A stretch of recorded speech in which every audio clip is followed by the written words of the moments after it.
በርካታ ጉዳይ ይዘንላችሁ መተናል። እንደተለመደው ቆንጆ ዝግጅት የተደረገበት ፕሮግራም ስለሆነ ጊዜያችሁን ከኛ ጋር ብታሳልፉ የምትከስሩ መስሎ አይሰማኝም። በእኔ እምነት ያላየነውንና ያልሰማነውን ነገር ስለማንነግራችሁ ማለት ነው። ሰልፎች ተካሂደዋል። ቅዳሜና እሁድ የተካሄዱ ሰልፎች ነበሩ፣ ግን አሮን ነው ፎር ሳም ሪዝን ቪዲዮዎቹን አላገኘኋቸውም። በካናዳ በተለይ የነበሩ ሰልፎችን በቀጥታ ዊኒፔግ እና ኦታዋ የነበሩ ሰልፎችን በተመለከተ ማለት ነው። ዛሬ ምስሎቹ ደርሰውናል፣ ቪዲዮዎቹ ደርሰውናል። እጅግ ደማቅ የነበሩ ሰልፎች እንደሆኑ ተመልክቻለሁ። ኮርተንባቸዋል። ኦታዋ ሁሌም የሚያኮራኝ ከተማ ነው እውነት ለመናገር። አዲስ ዊኒፔግ እንግዲህ በዚህ ዓመት ነው የዘገብኩት። ላስት ይር የነበራችሁን ሰልፍ አላውቅም። ከዛ ውጪ በርካታ የካናዳ ከተሞች ላይ ያላችሁ ጠንካራን እንቅስቃሴ የምታደርጉ የነበራችሁ ወንድም እህቶች ምን እያደረጋችሁ እንዳላችሁ እናወራርዳለን ሂሳብ። ግን ከወዲሁ ባካችሁ የሌሎቹንም ተሞክሮ ወስዳችሁ እናንተም ደማቅ ሰልፎችን እንደምታደርጉ ደማቅ ህዝባዊ ንቅናቄዎችን እንደምታደርጉ አንጠራጠርም። ስለዚህ የኦቶዋዎችንና ዊኒፔግ የተካሄዱ ሰልፎችን እናስቃኛችኋለን። ከዛ ውጪ ግን አፋብን ምን እየሰራ ነው? ሰሞኑን አድፍጦብናል። የአፋብንን ሊደርሺፕ ይፈልጋል ህዝባችን። ኦፍ ኮርስ ሰልፎችን እያካሄደ ነው። አርሶ አደር ንቅናቄዎች ላይ ነበረ። ሌሎችም በርካታ ስራዎች እንዳሉ ታውቃላችሁ። ወሳኝ ጊዜና ምዕራፍ ላይ ነው የምንገኘው።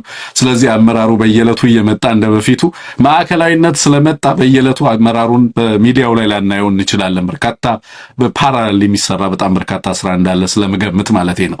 ግን ደግሞ ህዝቡ ይናፍቃልና ሊደርሺፑ እየወጣ በተለያየ ጊዜ ህዝቡን ባሉ ጉዳዮች ላይ በፖለቲካው እንቅስቃሴ ውስጥ የሀገሪቱ ባለችበት ሁኔታ ላይ ማህበረሰባችንን አቅጣጫ ማሳየት ያስፈልጋል ነው። ስለዚህ የት ነው ያላችሁት እያለ ነው ማህበረሰቡ። እነዚህ ጥቆማዎች እየደረሱ ነው። በተደጋጋሚ ምን እየተሰራ እንዳለ እናውቃለን። በየዕለቱ ትግል ነው፣ በየዕለቱ ውጊያ ነው፣ በየዕለቱ በርካታ ስራ እንደሚሰራ አውቃለሁ። ግን ደግሞ በሚዲያው ላይ ያላችሁ ፕሬዘንስ ሁልጊዜም በጣም በጣም በጣም መሰረታዊ ነው እና ደግሞ ያለንበት ወቅት በጣም ክሪቲካል ታይም ነው። ይህንን ክሪቲካል ታይም ከማህበረሰብ ጋር ሆኖ በሀገሪቱ ውስጥ ያለውን ሁኔታ በሚገባ እያስቃኙ ህዝብን ወደፊት ለማራመድ በሚደረግ ጥረት ውስጥ የአመራርነት ሚናን መወጣት አስፈላጊ ነው ብዬ አስባለሁ።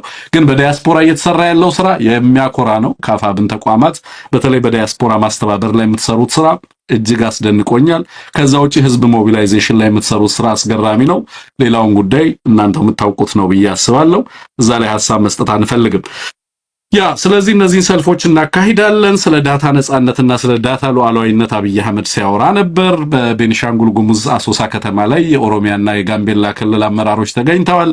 ሶስቱ በጋራ ክልሎቻችንን ከጥቃት እንከላከል የሚል ወታደራዊ ስምምነት ተፈራርመዋል። የጋራ ራስን የመከላከል እንቅስቃሴ እንግዲህ ጦርነቱ ከአማራ ክልል ወጣ ማለት ነው።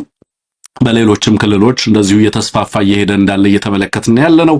ዩናይትድ አረብ ኤምሬትን በተመለከተ በርካታ መረጃዎች እየወጡ ነው ያሉት። ጥሩ አይደለም ለዩናይትድ አረብ ኤምሬት አሁን ያለው ጊዜ እንደምንሰማው ከሆነ ማለት ነው። ሱዳን ኩርሙክ ኦልሞስት እየተያዘ ነው። ኦልሞስት የኩርሙክ ቀበሌዎችን እየያዙ ነው ያሉት የሱዳን አርሚ።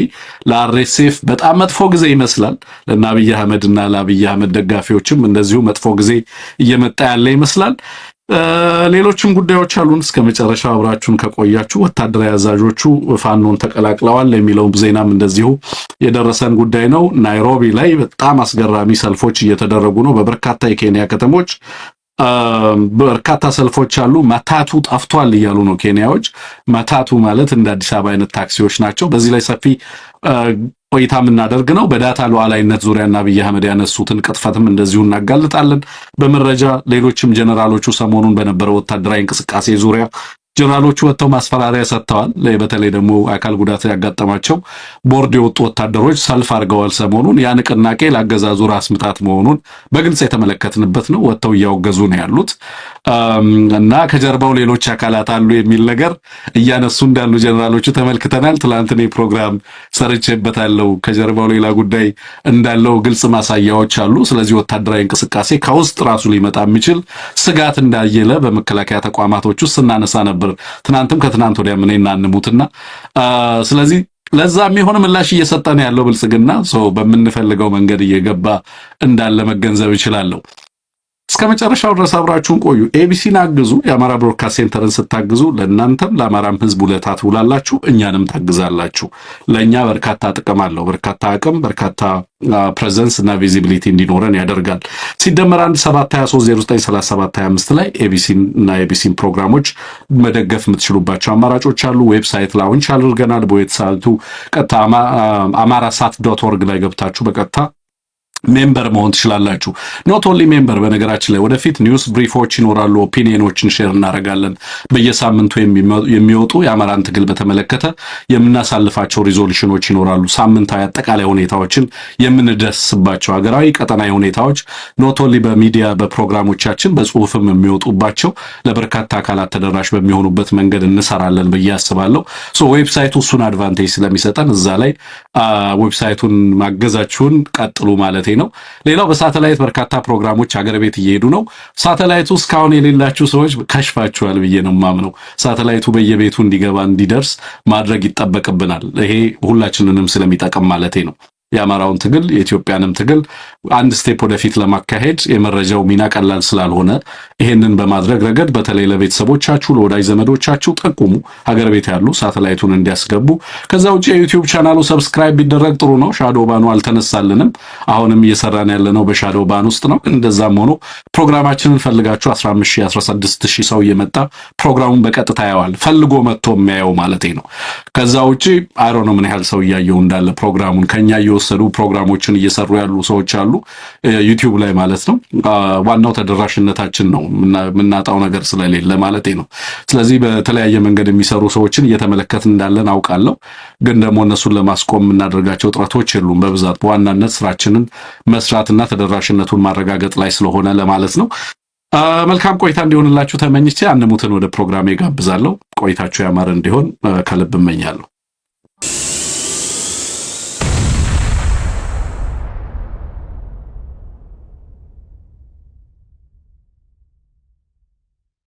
ወንድም አንሙት እንኳን ደህና መጣህ። እንዴት ነበር ሳምንትህ? መልካም ጊዜ መልካም ቀን እንደነበረ ተስፋ አደርጋለሁ። ሁሉ ሰላም ነው? ሰላም ነኝ ወንድም አለም፣ ደህና ነኝ። ሳምንታችን ጥሩ ነው የነበረው። ያለፈው ሳምንት ብዙ ነገር ውስጥ ያለፍንበት ነው። በጣም ጥሩ ሳምንት ነው የነበረው። ተመልካቾች ዩቲዩባችን ላይ በቀጥታ በሞዴሬተርነት በተመልካችነት ላላችሁ ሁላችሁንም ሰላም ለማለት እወዳለሁ። አማራሳት ቴሌቪዥን በጣም ዝነኛ ሆኗል። በጣም ብዙ ቦታ እየታየ ነው። ብዙዎች እየሰሙ ነው። ብዙዎች አፋቸው ላይ ቀለል ብሏቸው አማራሳት እያሉ ነው ያሉትና እውነት ለመናገር በጣም ጥሩ ምላሽ እያገኘንበት ያለ ነው። ድለኞች ነን። በዚህ አጋጣሚ አንሙት አማራሳትን ኤአይ ሙዚቃዎች ስሩና እስኪላኩልን። አማራሳትን በተመለከተ ሙዚቃ ስሩና ቆንጆ ሙዚቃ የአማራሳትን በተመለከተ መዝሙር ለሁለት ቀን 3 ቀን እናጫውተዋለን፣ ክሬዲት እንሰጣቸዋለን። በኤአይ አማራሳትን በተመለከተ ቆንጆ ሙዚቃ ሰርታችሁ ላኩልን፣ እንሰማዋለን የሚለውን በዚህ አጋጣሚ ላንሳ ብዬ ነው። ዝነኛ ከሆነ አይቀር በሙዚቃም እንደዛው ዝናው እንዲገለጥ ስለምፈልግ ብዬ ነው። አንሙት ቀጥል። ይቅርታ ወንድም ማለት ትክክል ነው። ስለዚህ በደንብ እየታየን ያለ ነው። ዩቴልሳትና ያህሳት ላይ በደንብ እየታየን ያለው አማራሳት በጣም እዛ ላይ ዝግጅታቸውን እያቀረቡ ያሉት ኢትዮ ኒውስ፣ አንከር ቴሌቪዥን፣ ህብር ራዲዮ፣ ሌሎችም እዛ ላይ እንግዲህ ባዶ ግርሚ ዘውዱ ሾው ባዶ ግር አለ። እነዚህ ሁሉ እዛ ላይ የተላለፉ ነው የሚገኙት። በሁለቱም የሳተላይት አማራጮች እየታየን የሚገኘው የዩቲዩባችን ያው በጣም እስር ቤት ነው ያለው ማለት ይቻላል። ዩቲዩባችን እስር ቤት ነው ያለው። እንግዲህ በምንችለው መጠን ያም ሆኖ እየታየን ያለው ይዘታችን ዛሬም አገዛዙ ሰፈር ላይ እየተቆራረጠ ብዙ ነገር ሲደረግ እንመለከታለንና ተጽዕኖ የፈጠረ እንደሆነ እየታየን እንደሆነ ማረጋገጫ ነው። ዛሬ በጣም በርካታ ጉዳዮች አስተዋውቀናል። የኬንያው አመጽ ለኢትዮጵያ ምን ትርጉም አለው? አዲስ አበባ ከናይሮቢ ምን ትማራለች? ጌታቸው ረዳ መቀሌ በቅርቡ እንገባለን እያለ ነው። እንዴት ነው የሚገባው? በአውሮፕላን ነው በእግር ነው የሚገባው? እናየዋለን። የቁስለኛ ወታደሮች አንተም ያስተዋወቀው ህጋዊ እርምጃ እንወስዳለን የሚል ያገዛዙን ገመና የገለጠው ይሄ ዘመቻ በጣም በርካቶች ታስረዋል። በነገር ላይ ያንን ሰልፍ አስተባብራቸዋል መርታቸዋል የተባሉ ቆስለው ከጦር ሜዳ የወጡ ወታደሮች ወደ እስር ቤት ገብተዋል። ገመና አወጣችሁ፣ ገጽታችንን አበላሻችሁ ተብሎ ነው። ገና ወደ ህግ እንሄድባችኋለን ተብለዋል። ቅድም ስጠቃቅሳቸው የነበሩ የአሶሳው ጉባኤ የዳታ ሉዓላዊነት እነዚህን የመሰሉት ሁሉ ብዙ ናቸው። በተቻለን አቅም ምን ማለት ናቸው የሚለውን የኛን ምልከታ ለተመልካቾች አጠር አድርገን እናደርሳለን ብዬ ተስፋ አደርጋለሁ። ሳምንቱ መልካም ይሁንልን። ሰኞ ነው። በጥሩ ሞራል እንጀምረዋለን። መልካም ቆይታ ይሁን ወንድም አለ። መልካም አንሙት፣ በጣም ነው የማመሰግነው። እሺ ከሰልፎቹ እንጀምር። ከካናዳ በሚያኮራ ሰልፍ ተደርጓል። በጣም ጠንካራ መልእክቶች የተላለፉበት ጉባኤ ነበር። በተወሰነ መንገድ ቴክኒሻናችን እነዛን ሰልፎች የሁለቱንም የኦታዋንም የዊኒፔግንም ሰልፎች አሳየንና ዋይኒፔግ ኦር ዊኒፔግ whatever እናንተ እንዴት ፕሮናውንስ እንደምታደርጉት አላውቅም። ካናዳ ያላችሁ ፈረንሳይኛ ይመስለኛል ቃሉ። እንስማና የሰልፎቹን መልእክት ከዛ በኋላ ሐሳብ ሰተንበት ወደ ሌሎች ፕሮግራሞች እናልፋለን። ዶክተር ሮኔል ያነብልናል ሪፖርቱን ያነብልናል። ሪፖርቱን ሰምተን ወደ ቻት እንመለሳለን። ደጋግሜ እንደምለው አባት አይደለም አይደለ?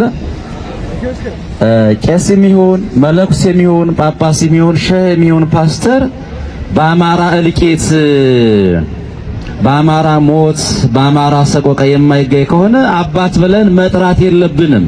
ሰማችኋል? አባት አይደለም። አባት ለልጆቹ ይራራል። የማይራሩ ጨካኞች ነው ያሉት። ስለዚህ ወገኖቼ በያለንበት የእምነት ተቋም ጠንከር ማለት ያለብን ይመስለኛል። ስለዚህ እኔ ግዴታዬ ነው፣ የሚሞተው ወገኔ ነው፣ የሚገደለው አማራ ነው። አማራም የሚባል ማህበረሰብ የሚገሉት ይቀያየራሉ፣ የሚገደለው ግን ያው አማራ የሚባል ማህበረሰብ ነውና ስለዚህ የወገኔ ጉዳይ ይገደኛል። በዚህ በሂትለሩ የአብይ ዘመን አማራ ይጨፈጨፋል፣ የእምነት ተቋማት እንደ ችቦ ይነዳሉ፣ ካህናት ይታረዳሉ፣ መነኮሳት ይታረዳሉ፣ የአብነት ተማሪዎች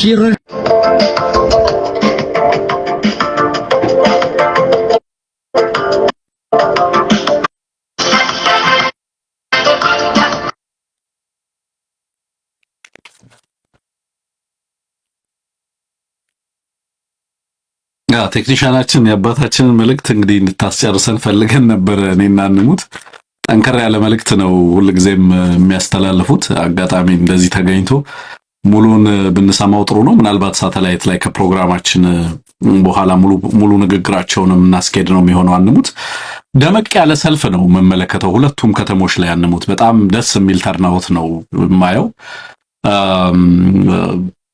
ሁሌም የሚያስደንቀኝ ነው። በተለይ ኦታዋ ላይ የሚደረጉ ሰልፎች ሁሌም ያስገርመኛል።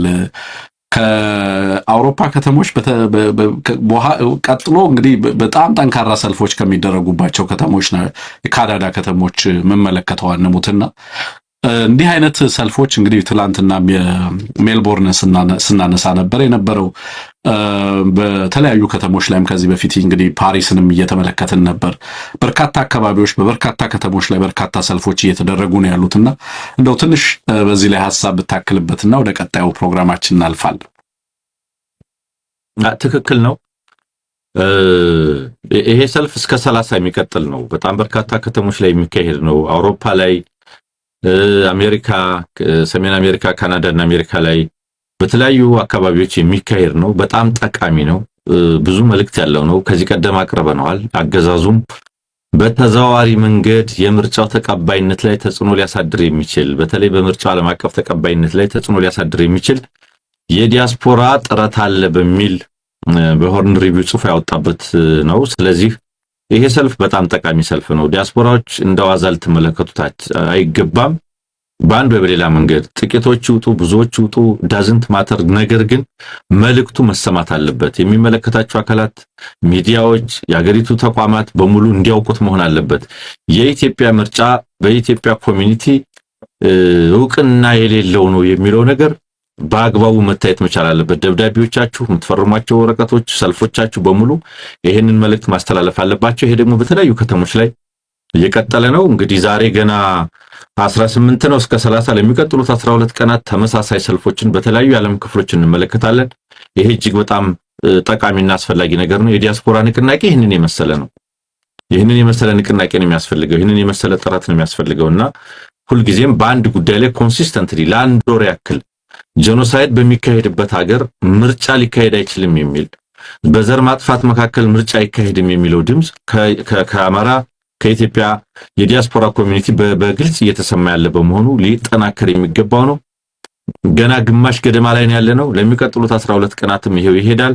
ኤቢሲ ቴሌቪዥን ማስታወቂያዎችን በማስኬድ አዘጋጆችን ቃለ መጠይቅ በማድረግ እንደዚህ ሰልፎች ቪዲዮዎችና ደግሞ ይሄንን በማሳየት አጀንዳ አድርገን ማቅረባችንን እንቀጥላለን። በተለይ ይሄንን ሰፋ አድርገን ደግሞ በሳተላይት ላይ እንዲተላለፍ እናደርጋለንና በርቱ። ዲያስፖራው ከዚህም በላይ ብዙ መንገዶችን ብዙ ስልቶችን እየቀየሰ ትግል ማድረግ አለበት ለማለት ነው ወደው ወንድም።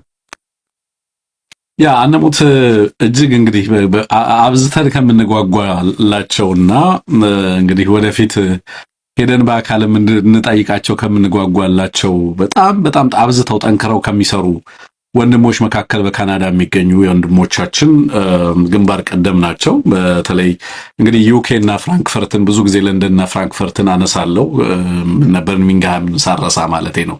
በዩኬ ያሉ ከተሞችን ሳረሳ በርካታ ከተሞች አሉ በጣም በንቃት የሚሳተፉ።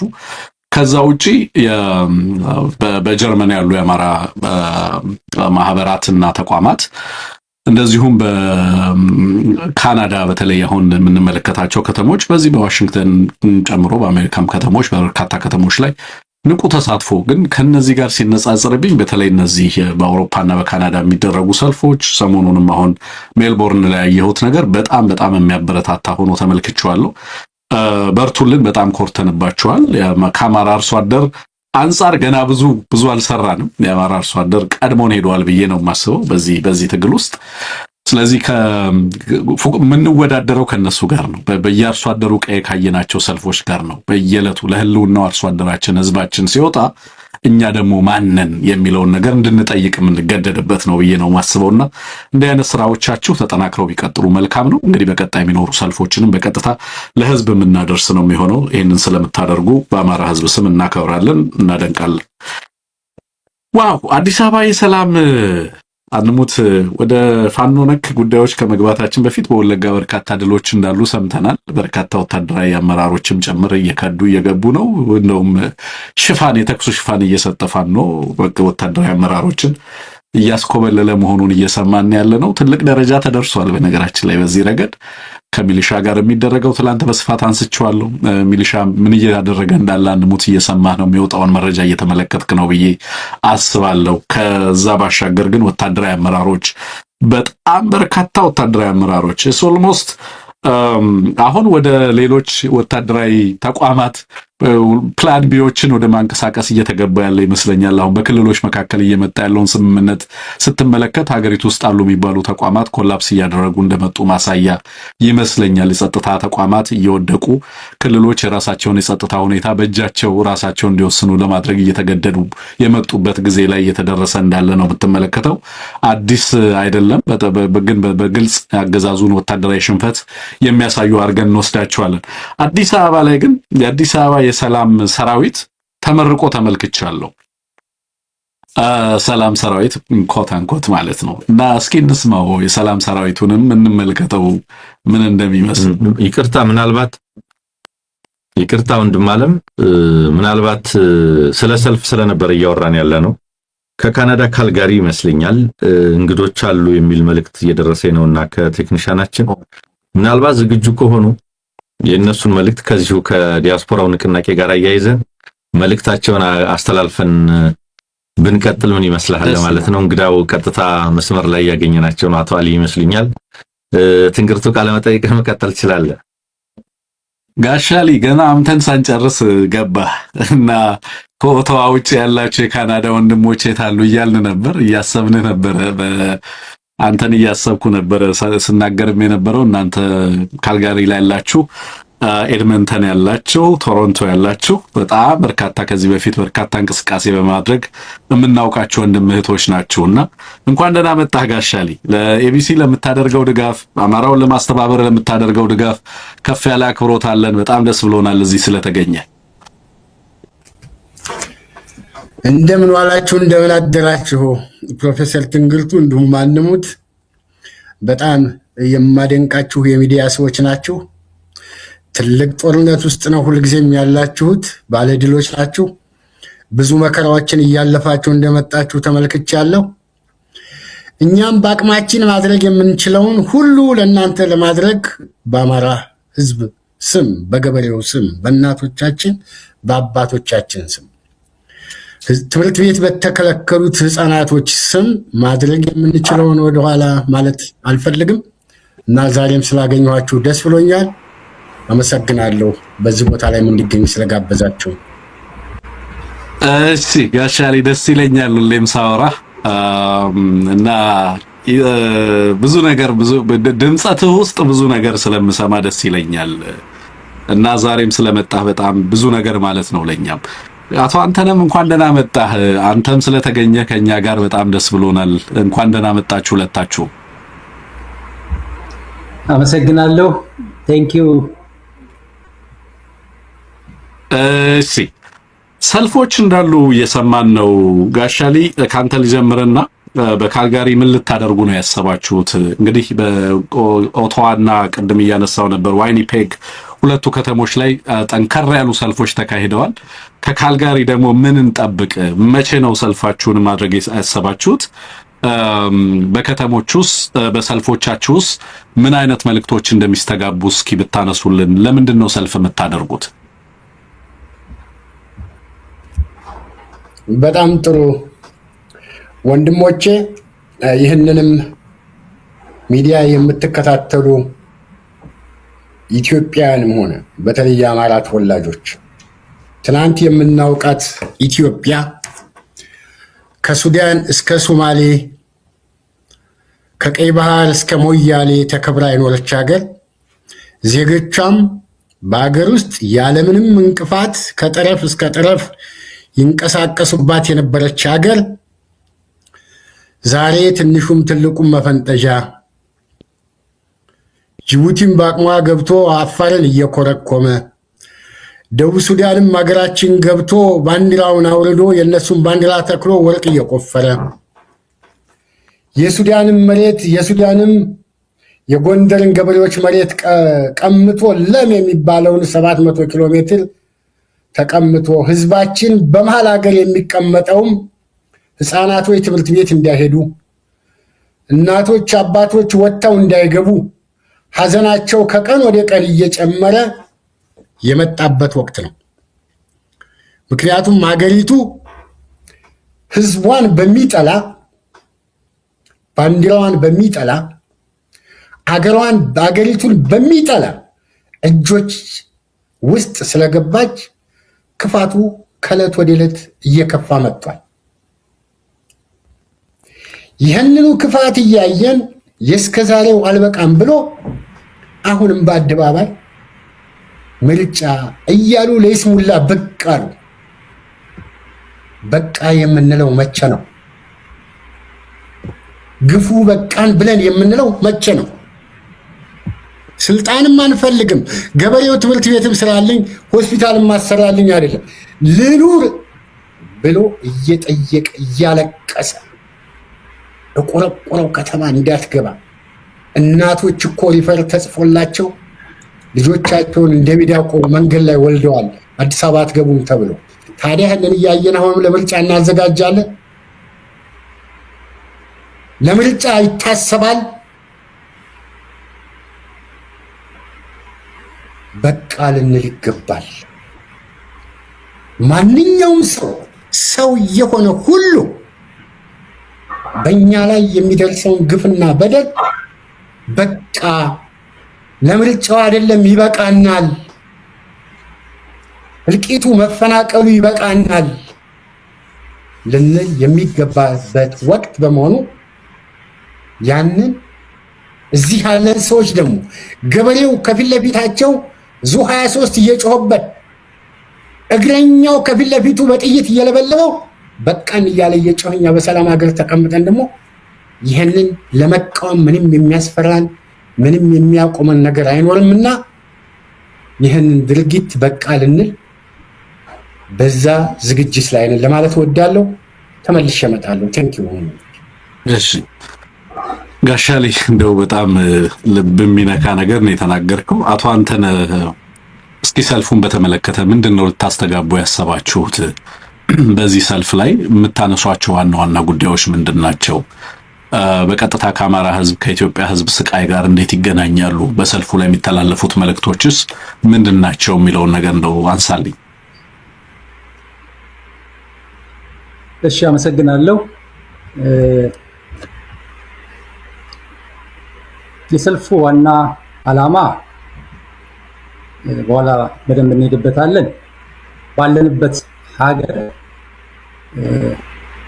ለኢትዮጵያ መንግስት የሚደረገውን ማንኛውንም አይነት ድጋፍ እንደገና እንዲመረምሩት፣ እንደገና እንዲያዩት፣ አዲስ ፖሊሲ እንዲቀርጹ ለማሳሰብ የሚደረግ ነው። ዋናው ዓላማው ይሄ ነው። ጥያቄው የመጣው ሰልፉ እንድናደርግ ጥያቄው የመጣው ከህዝባችን ነው። የአማራው ህዝብ እየደረሰበት ባለው የጄኖሳይድ ጥፋት ራሱን ለመቋቋም ራሱን ለመከላከል ህልውናውን ለማስጠበቅ እየተንቀሳቀሰ እንደሆነ ሁላችንም የምናውቀው ነገር ነው። ስለዚህ ህዝቡ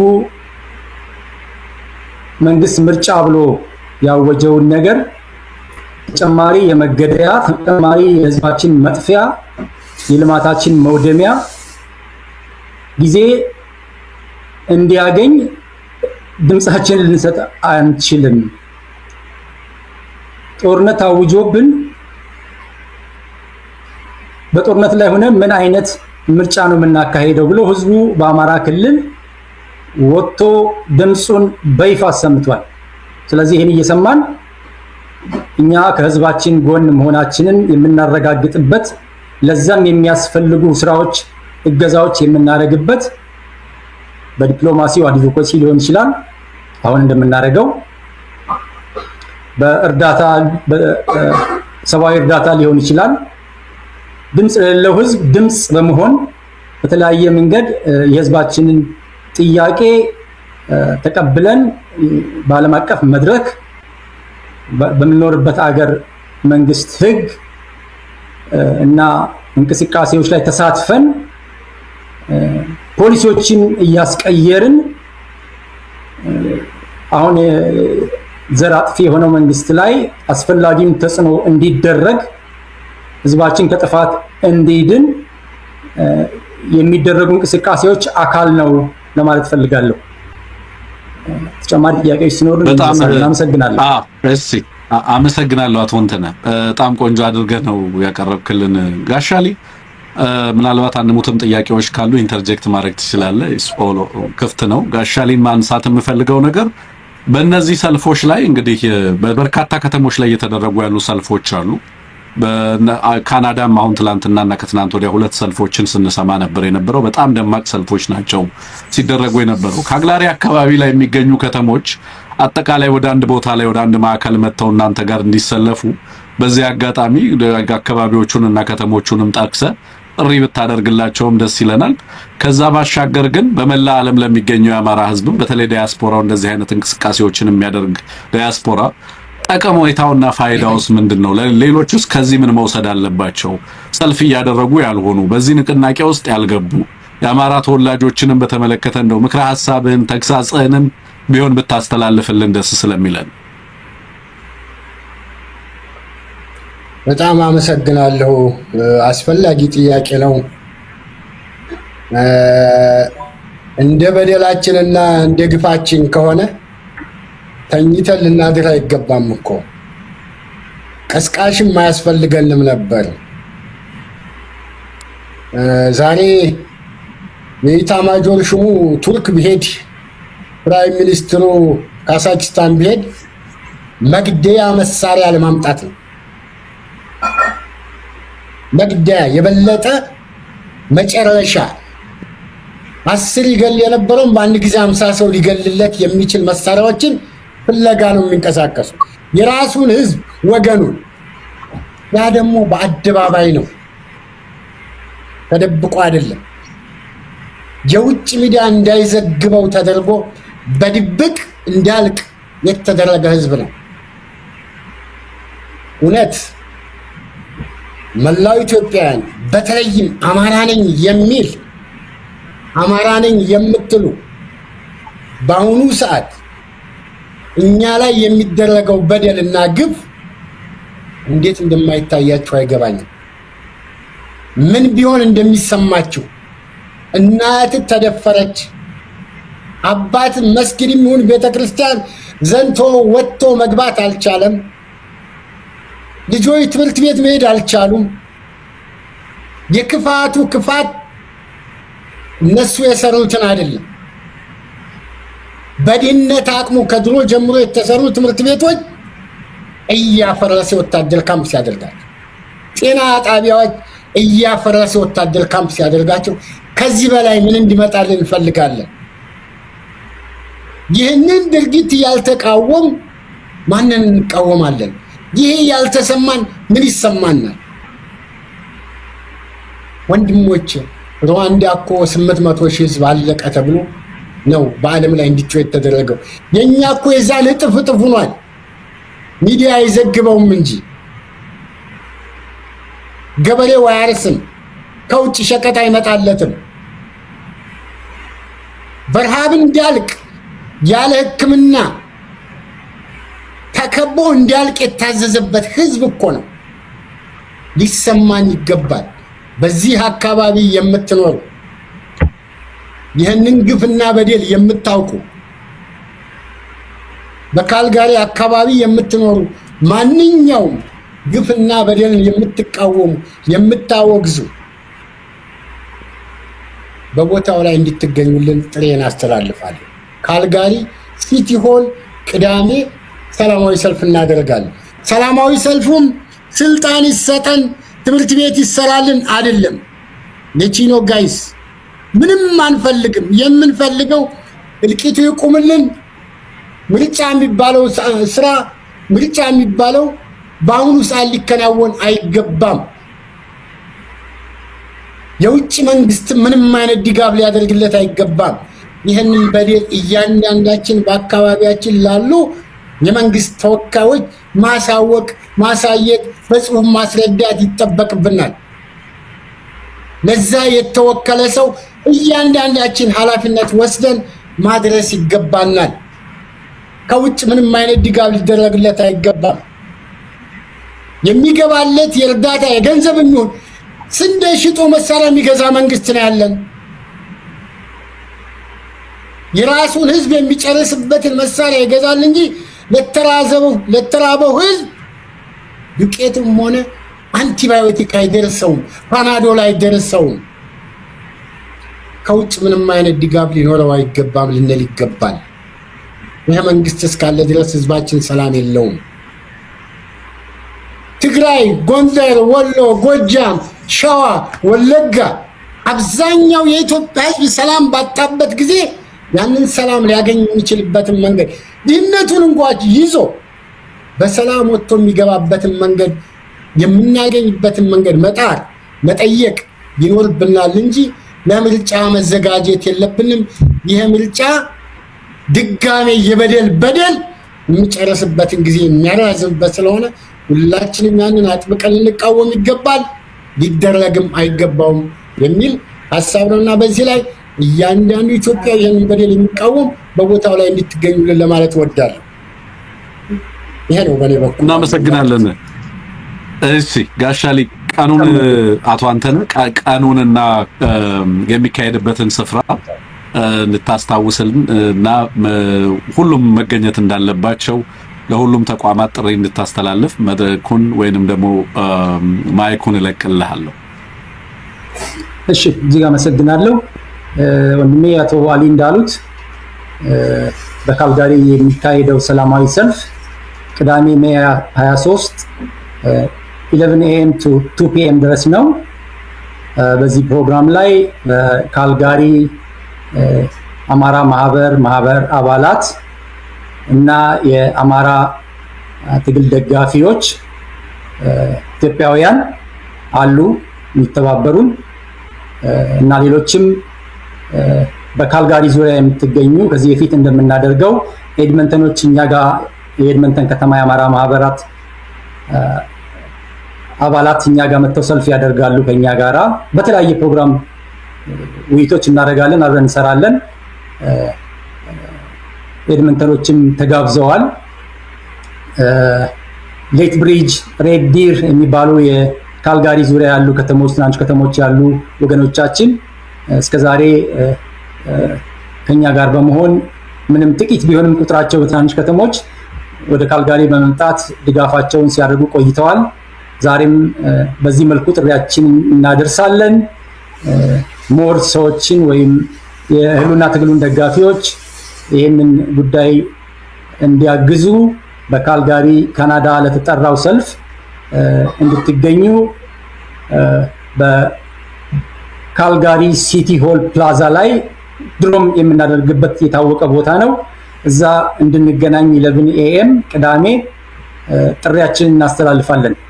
ከዚህ በተጨማሪ እንደው ይሄ ሰልፍ ከሌሎች ተያያዥነት ካላቸው ጉዳዮች ጋር ትልቅ ቁርኝት አለው። እንደሚታወቀው ሜይ በዓለም አቀፍ ደረጃ የአማራ ዲያስፖራ የአማራን ትግል ወይም የአማራን ህዝብ ትግል የሚያስፈልጉ ነገሮች ላይ ድጋፉን እንዲያደርግ በተለይ ህዝቡ ቀጥታ ከመሬት ላይ የጠየቀው ጥያቄ አለ። ኖ በዚህ ሰዓት ምርጫ ሊደረግ አይችልም፣ ከጥይት ጋራ ከጦርነት ጋራ ሌላ ተጨማሪ እድሜ ልንሰጠው በድምጻችን ልንሰጠው አንችልም ብለዋል ህዝቡ። ስለዚህ ያንን ተቀብለን ነው በዓለም አቀፍ ደረጃ ሜይ ወሩን ሙሉ ሰላማዊ ሰልፍ በዓለም ደረጃ እየተካሄደ ነው ያለው። ይሄም ካልጋሪ የዛ ፓርት ሆኖ ይቀጥላል። በተለይ ትንሽ ስፔሲፊክ አድርጌ መናገር የምፈልገው ነገር አለ። በተለያየ ከተማ በካናዳ ውስጥ ያሉ የአማራ ማህበራት ቅድም ፕሮፌሰር እንዳልከው በኦቶዋ፣ በቶሮንቶ፣ በኪቺነር፣ በለንደን ኦንታሪዮ፣ በኤድመንተን፣ በሚኒቶባ፣ በካልጋሪ እና በኪንግስተን የተለያዩ ከተማዎች ማህበራት ነበሩ ከዚህ በፊት ካሳ በሚባል የካናዳ የአማራ ማህበራት ሶሳይቲ አላያንስ ስር የተሰባሰቡ ድርጅቶች እንቅስቃሴዎችን ሲያደርጉ ቆይተዋል። ያው አለመታደል ሆኖ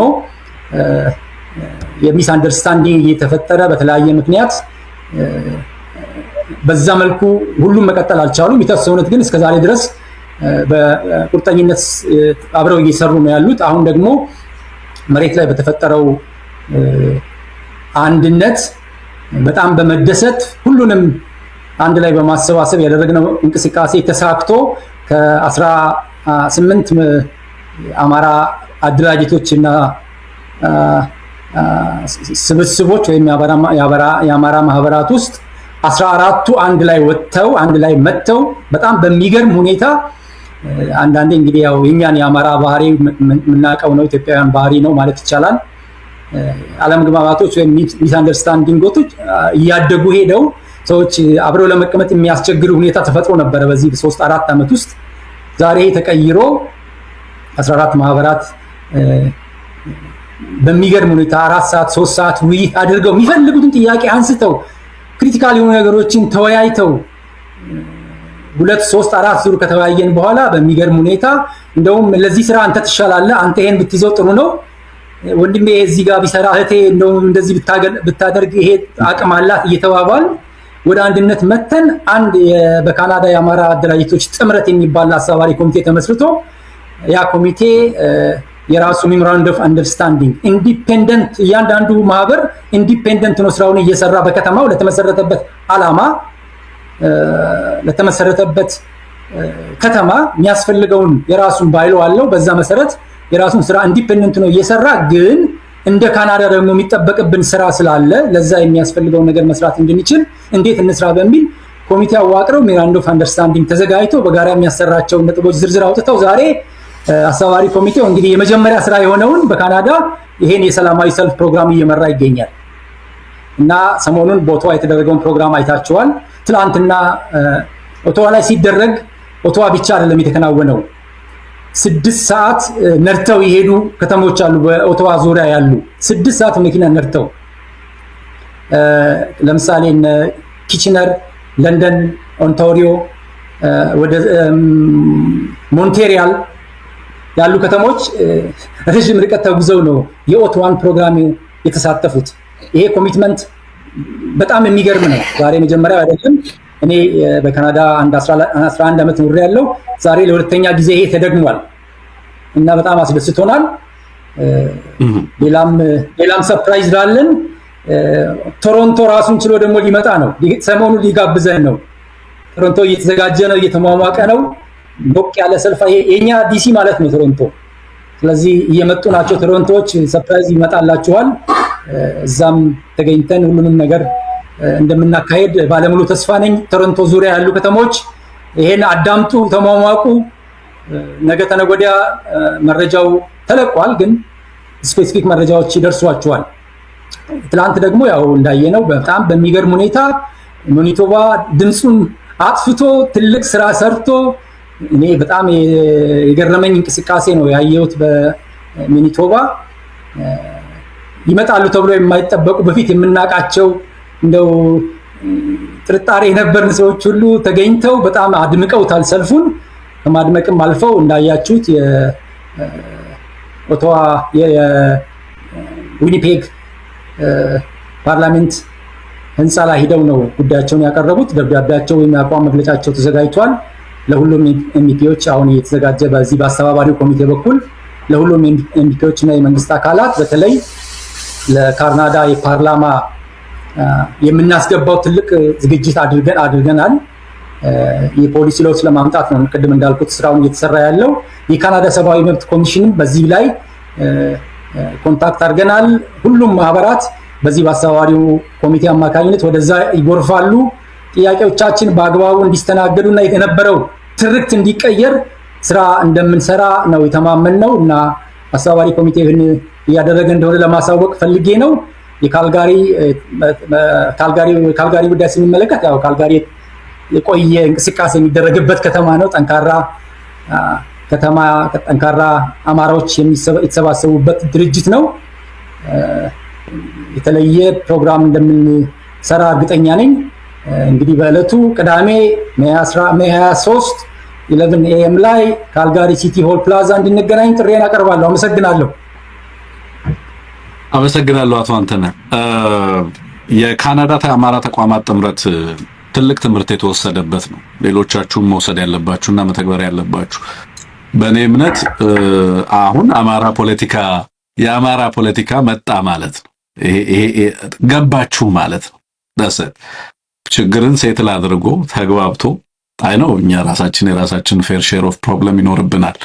ግን በዚህ ደረጃ መምጣት ለኔ ለአማራ የሚጠቅመው ነገር ይሄ መንገድና ይሄ አካሄድ ነው የሚጠቅመው እና ትልቅ ምሳሌነት ነው። የቀሩትን ማህበራት እንደሚቀላቀሏችሁ ምንም ጥርጥር የለኝም። በጋራና በአንድነት የምታደርጓቸው እንቅስቃሴዎች ሁሌም ውጤት ያመጣሉ። ትልቅ ክብር አለኝ ለእንደዛ አይነት ስራ ማለቴ ነው እና በጣም የሚያኮራ ነገር ነው ያደረጋችሁት። እንኳን አነሳው አቶ አንተነህ፣ በጣም ደስ የሚል ዜና ነው የነገርከን። ይሄንን በአውሮፓ መስማት እንፈልጋለን። በአፍሪካና በመካከለኛው ምስራቅ እንደዚሁም በሰሜን አሜሪካና አውስትራሊያ ብንሰማው ደስ የሚለን ዘገባ ወይንም ዜና ነው ብዬ አስባለሁ። ትልቁም ነገር ነው ያነሳህልን። ሌሎቹ ከተሞቹ ላይና በእያንዳንዱ ከተማ ላይ ያለውን እንቅስቃሴን በተመለከተ ያነሳህልን ነገር እጅግ የሚደንቅ ነው። እንግዲህ ቶሮንቶንም እንጠብቃለን፣ እናስተናግዳለን። ቀጥታ ሰልፎቹንም ለማስተላለፍ ጥረት እናደርጋለን። ቅድም ያነሳሃቸው ጠንካራ ከተሞች አሉ። እኛም የምናየው ለምሳሌ አሁን ለንደን ትንሽ ከተማ ነው፣ ግን ኢቨን ኤቢሲን ተቋምን በመደገፍ ረገድ የሚያደርጉት እንቅስቃሴ ሁሌም ያስደንቀኛል በእውነት ማለት ነውና ለሁላችሁም ትልቅ አክብሮትና አድናቆት ነው ያለን። ጋሻሊ አንተም አቶ አንተነህ ሌሎቻችሁም በተለይ በካግላሪ በሌሎችም አካባቢዎች በማህበራቶች ውስጥ ሆናችሁ እንቅስቃሴ እያደረጋችሁ እንደዚህ አይነት ስኬታማ ፕሮግራሞች እንዲካሄዱ እያደረጋችሁ ያላችሁት ስራ በታሪክ ውስጥ የሚያኮራ ቀና ብላችሁ እንድትሄዱ የሚያደርግ ነው በእውነት እና ስላላችሁን ስለምትሰሩ ደስ ይለናል። በአማራ ሕዝብ ስም እኛም እናመሰግናለን ለማለት ነው። በዚህ አጋጣሚ ሜይ 23 ላይ በርካታ ፕሮግራሞች፣ በርካታ ሰልፎች የአማራ ማህበር የዚህ የአማራ ጆርናልም ኮንፈረንስ የጥናት ኮንፈረንስ አለ ዋሽንግተን ዲሲ ላይ ሜይ 23 እንደዚሁ ካልጋሪ ላይ ከ11 AM እስከ 2 ሰዓት ይመስለኛል። እዛ ተገኝታችሁ ሰልፉ ላይ እንድትታደሙ በዚህ አጋጣሚ ጥሪ እናቀርባለን። ጋሻሊ ሰላም በለን እና ፕሮግራማችንን እናጠናቅቃለን። በጣም ጥሩ። አንተነህ ባነሳው ላይ የካናዳ ፖለቲካ በአጭር ጊዜ ውስጥ ለውጥ ያሳየ ነው። እንኳንም አነሳው። ባይገርማችሁ ብዙ ዓመት ቆይቻለሁ፣ ግን ካልጋሪና ትንሽ ሰዎች ብቻ ቶሮንቶ ላይ ነበር እና በአማራ ጉዳይ ስንሰባሰብ ገና ፕሮፌሰር አስራት ወልደየስ እያሉ ዋሽንግተን ዲሲ ነበር ተወካይ ልከን የምናደርገው ስብሰባ። ከዛም ባለፈው በወያኔ ጊዜ የካልጋሪ አማራ ብቻ ነበር ካናዳ ውስጥ በአብዛኛው ራን ያደርግ የነበረው። ችግር ነበረብን፣ ብዙ ጭቅጭቅ ነበረ። አሁን በተለይ ዊኒፔግ ማኒቶባ የሚባለው ቦታ ያለው ሰው ሴት ወንዱ አንድም አልቀረም። በጣም ትንሽ እኮ ነው ነዋሪው። በአጭር ጊዜ ውስጥ ለውጥ ያሳየ ከተማ ነው። በአጭር ጊዜ ፖለቲካው የገባው ህዝብ ነው እና ጥምረቱ ደግሞ የሚዋደዱ የሚተሳሰቡ፣ ሀሳብ ለሀሳብ የሚገናኙ ሰዎች ይሄ 14ቱ ከተሞች እና በጣም ጥርት ባለ መልኩ የሀገራቸው የህዝባቸው የአማራ በደል በጉልህ የገባቸው ሰዎች ተሰባስበው ከፍተኛ ለውጥ እየተደረገ ነው ያለው። ከፍተኛ ከሞንትሪያል ኦቶዋ ድራይቭ ማድረግ ማለት 6 hours በጣም ሩቅ ቦታ ነው። ዛት ማች ነው ሰው አሁን ሳክሪፋይ ለማድረግ እየተዘጋጀ እየገባው ያለው። ቢዘገይም በአሁኑ ሰዓት እንኳን ያንን አይነት ነገር በካናዳ ማየታችን ትልቅ ለውጥ ነው። ለውጥ እናመጣለን።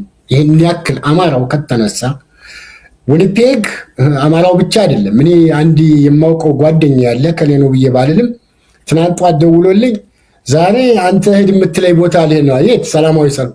አንተ ልትሄድ ነው አልኩት። በዚህ ሰዓት ያልወጣ ሰው አይደለም። ዘር ምንም የማያስፈልገውን ጉዳይ አይደለም። ህዝባችን መኖር አቅቶታል እና እወጣለሁ ብሎ ነው ያለኝ። መውጣት የማንጠብቃቸው ሰዎች የከተማ ውስጥ ያለ ጉራጌ፣ ኦሮሞ፣ ደቡብ ምን ሳንል ልቅም ብለው ነው የወጡት። ዊኒፔግ ማኒቶባ ያለው ህዝብ ነው።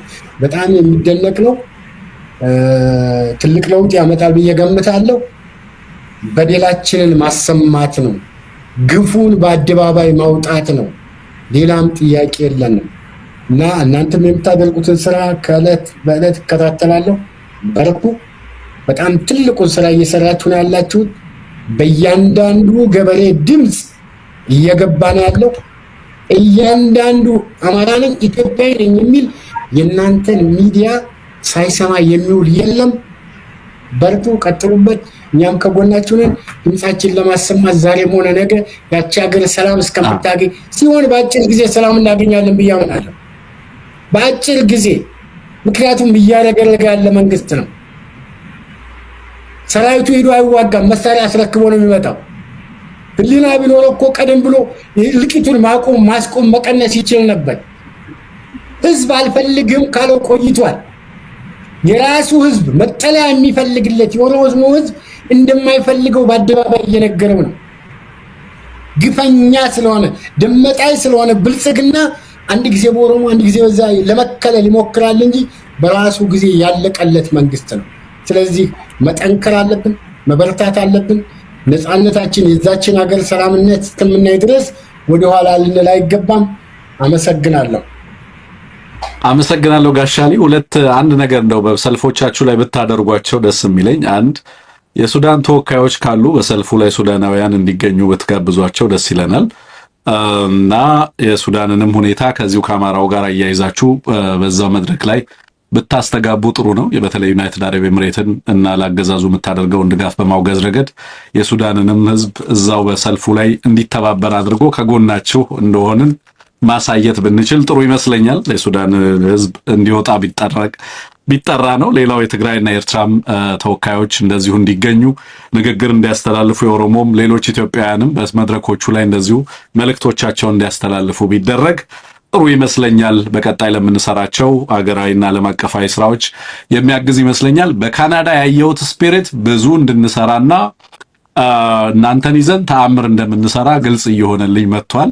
አማራው ከጫፍ እስከ ጫፍ በጋራ መነጋገር የጀመረበት መግባባት የጀመረበት ሂደት መፈጠሩን ተመልክተናል። አርሶ አደሩ ሲናገር እናንተ እንደምታዳምጡ፣ እናንተ ስትናገሩ ደግሞ አርሶ አደሩ እንደሚያዳምጥ፣ ህዝባችን እንደሚያዳምጥ፣ ተቋማቱ አመራሩ እንደሚያዳምጡ እየተረዳው መጥቻለሁ። ለኔ ከዚህ በላይ ወደ ድል መሸጋገሪያ መንገድ የለም። ይሄንን ማድረግ ከቻለን ተአምር መስራት የምንችልበት ህዝባችንም ከጥፋት መታደግ የምንችልበትን አቅም መፍጠር እንችላለን ማለት ነውና ለዚህ ጥረታችሁ ድካማችሁ ሁሉ ከፍ ያለ አክብሮት አለን። ስለተገኛችሁ በድጋሚ እናመሰግናለን። የአማራ ብሮድካስት ሴንተር ኤቢሲ ቴሌቪዥን ሁሌም ከጎናችሁ ነው። በምትሰሯቸው ስራዎች ሁሉ አብረናችኋለን ለማለት ነው። በርቱ። በጣም ነው የምናመሰግነው ጋሻሊ። መልካም ጊዜ ይሁንላችሁ። መልካም ቀን ለእናንተ። መልካም አንሙት አዲስ አበባ እንመለስ ነው ወይስ ነጋሻሊ እንቅስቃሴ ላይ ሐሳብ መስጠት ትፈልጋለህ? አንሙት ሲናገር መስማት እንፈልጋለን የሚሉ ሰዎች ስለሚኖሩ ብዬ ነው ቃለ መጠይቁን ሙሉ ለሙሉ የወሰድኩት እኔ ስለሆንኩ። እንደው አጠቃላይ ድባቡ ግን ደስ ይላል በጣም እጅግ። አማራውን እየፈጠር ነው ሳይሆን አማራው እየፈጠረ ነው ትግሉንም ጭምር ማለቴ ነውና እየተደማመጥን ይመስላል እንደ ህዝብ ማለት ነው። እና ደስ የሚለኝ ነገር እሱ ነው። አንሙት በዚህ ትግል ውስጥ መደማመጥ መጀመራችን፣ መሰማማት መጀመራችን፣ ተቋማዊ አሰራርን መልመድ መጀመራችን፣ ህብረትን እየለመድን መምጣታችን፣ አብሮነትን፣ አንድነትን፣ አብሮነት በጋራ መስራትን እየለመድን መምጣታችን በእርግጥ ፖለቲካችን እየሰከነ እየሰመረ እየመጣ እንዳለ ማሳያ አድርገን ልንወስደው እንችላለንና ትንሽ ሐሳብ እዛ ላይ ማከል ከቻልክ ደስ ይለኛል። ወደ አዲስ አበባው የሰላም ሰራዊት ከመግባታችን በፊት መልካም እንግዲህ ሰዓት በጣም ሄዶብናል። 1 ሰዓት ገደማ ወስዶብናል።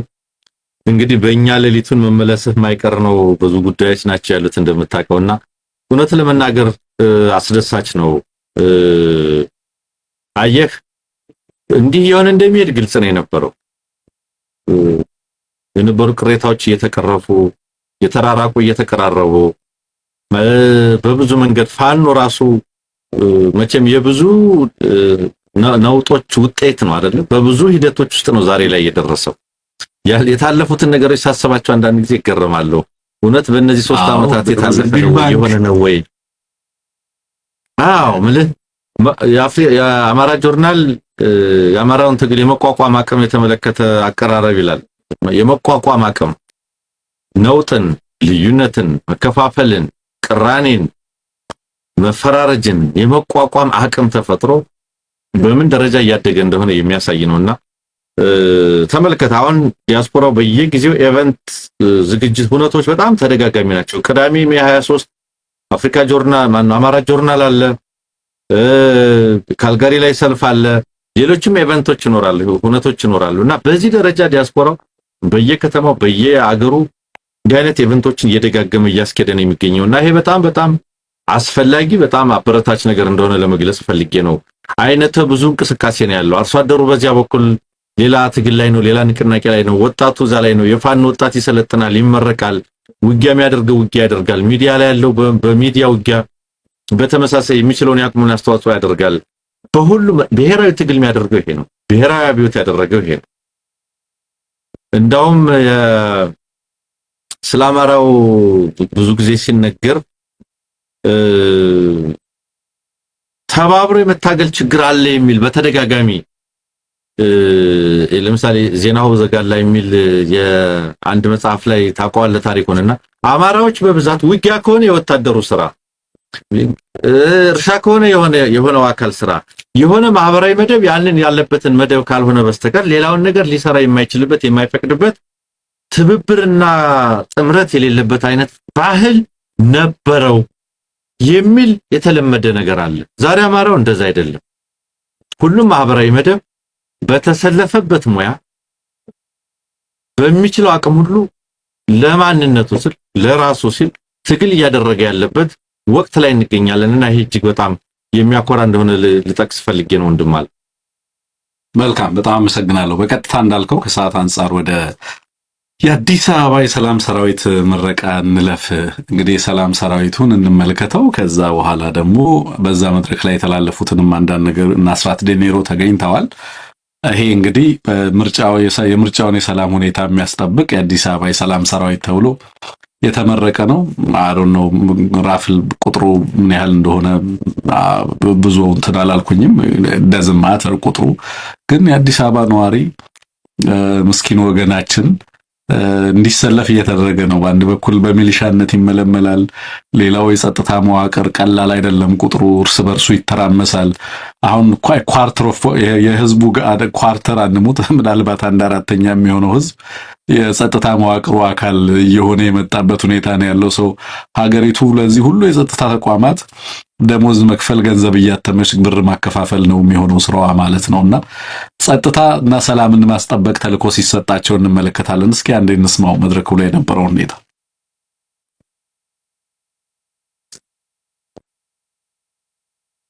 ያደረጉ ወንጀሎችን ቀድመን የምንከላከልበት የጽንፍና የሽብር ኃይሎችን የማምከን ትግላችንን የምናሳድግበትና መሰል ቁልፍ የጸጥታ ስራዎችን የበለጠ የምናጠናክርበት ወሳኝ ወቅት። ይህንንም ለማድረግ ከተማ አስተዳደራችንና የጸጥታ መዋቅራችን በቂ ዝግጅት አድርጎ ወደ ተግባር ገብቷል። በእንደዚሁ አይነት በአማረ መንገድ የሰለጠናችሁ የሰላም ኃይሎችም በእጅ ለእጅ ከፖሊስና ከሌሎች ጸጥታ አካላት ጋር በመያያዝ ጸጥታው 100% የተሳካ እንዲሆን ቀን ሌሊት 24 ሰዓት 7 በመስራት የተሳካ ሰላም እንደምታመጡ ባለሙሉ ተስፋ ነኝ። ኦኬ፣ አንሙት የተሳካ ሰላም በወታደር ስልጠና ነው የሚረጋገጠው? እሱን ሐሳብ እንድትሄድበት ፈልጌ ነው።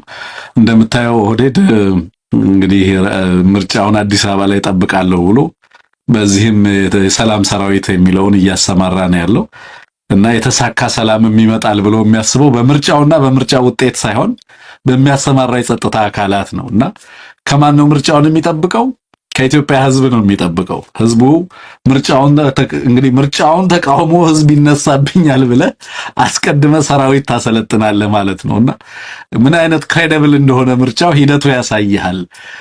እንዴት አይነት በህዝብ ተቀባይነት ያገኘ የሙሉ የኢትዮጵያ ህዝብን ፍቃድ ያገኘ መሆኑን እነዚህ ወታደሮችና እነዚህ ወታደሮች ስልጠና የሚያሳይህ እና የሚሰጥ ትርጉም እንዳለ ግልጽ ነው። አንሙትና የተሟላ ሰላም እንደምታረጋግጡ ተስፋ አለኝ ነው የሚለው አስራት ደኔሮ። ገነገር ላይ አዳነች አቤቤ ባለፉት 5 ዓመታት ህዝባዊ ሰራዊት የሚባል አደረጃጀት ፈጥራ ነበር።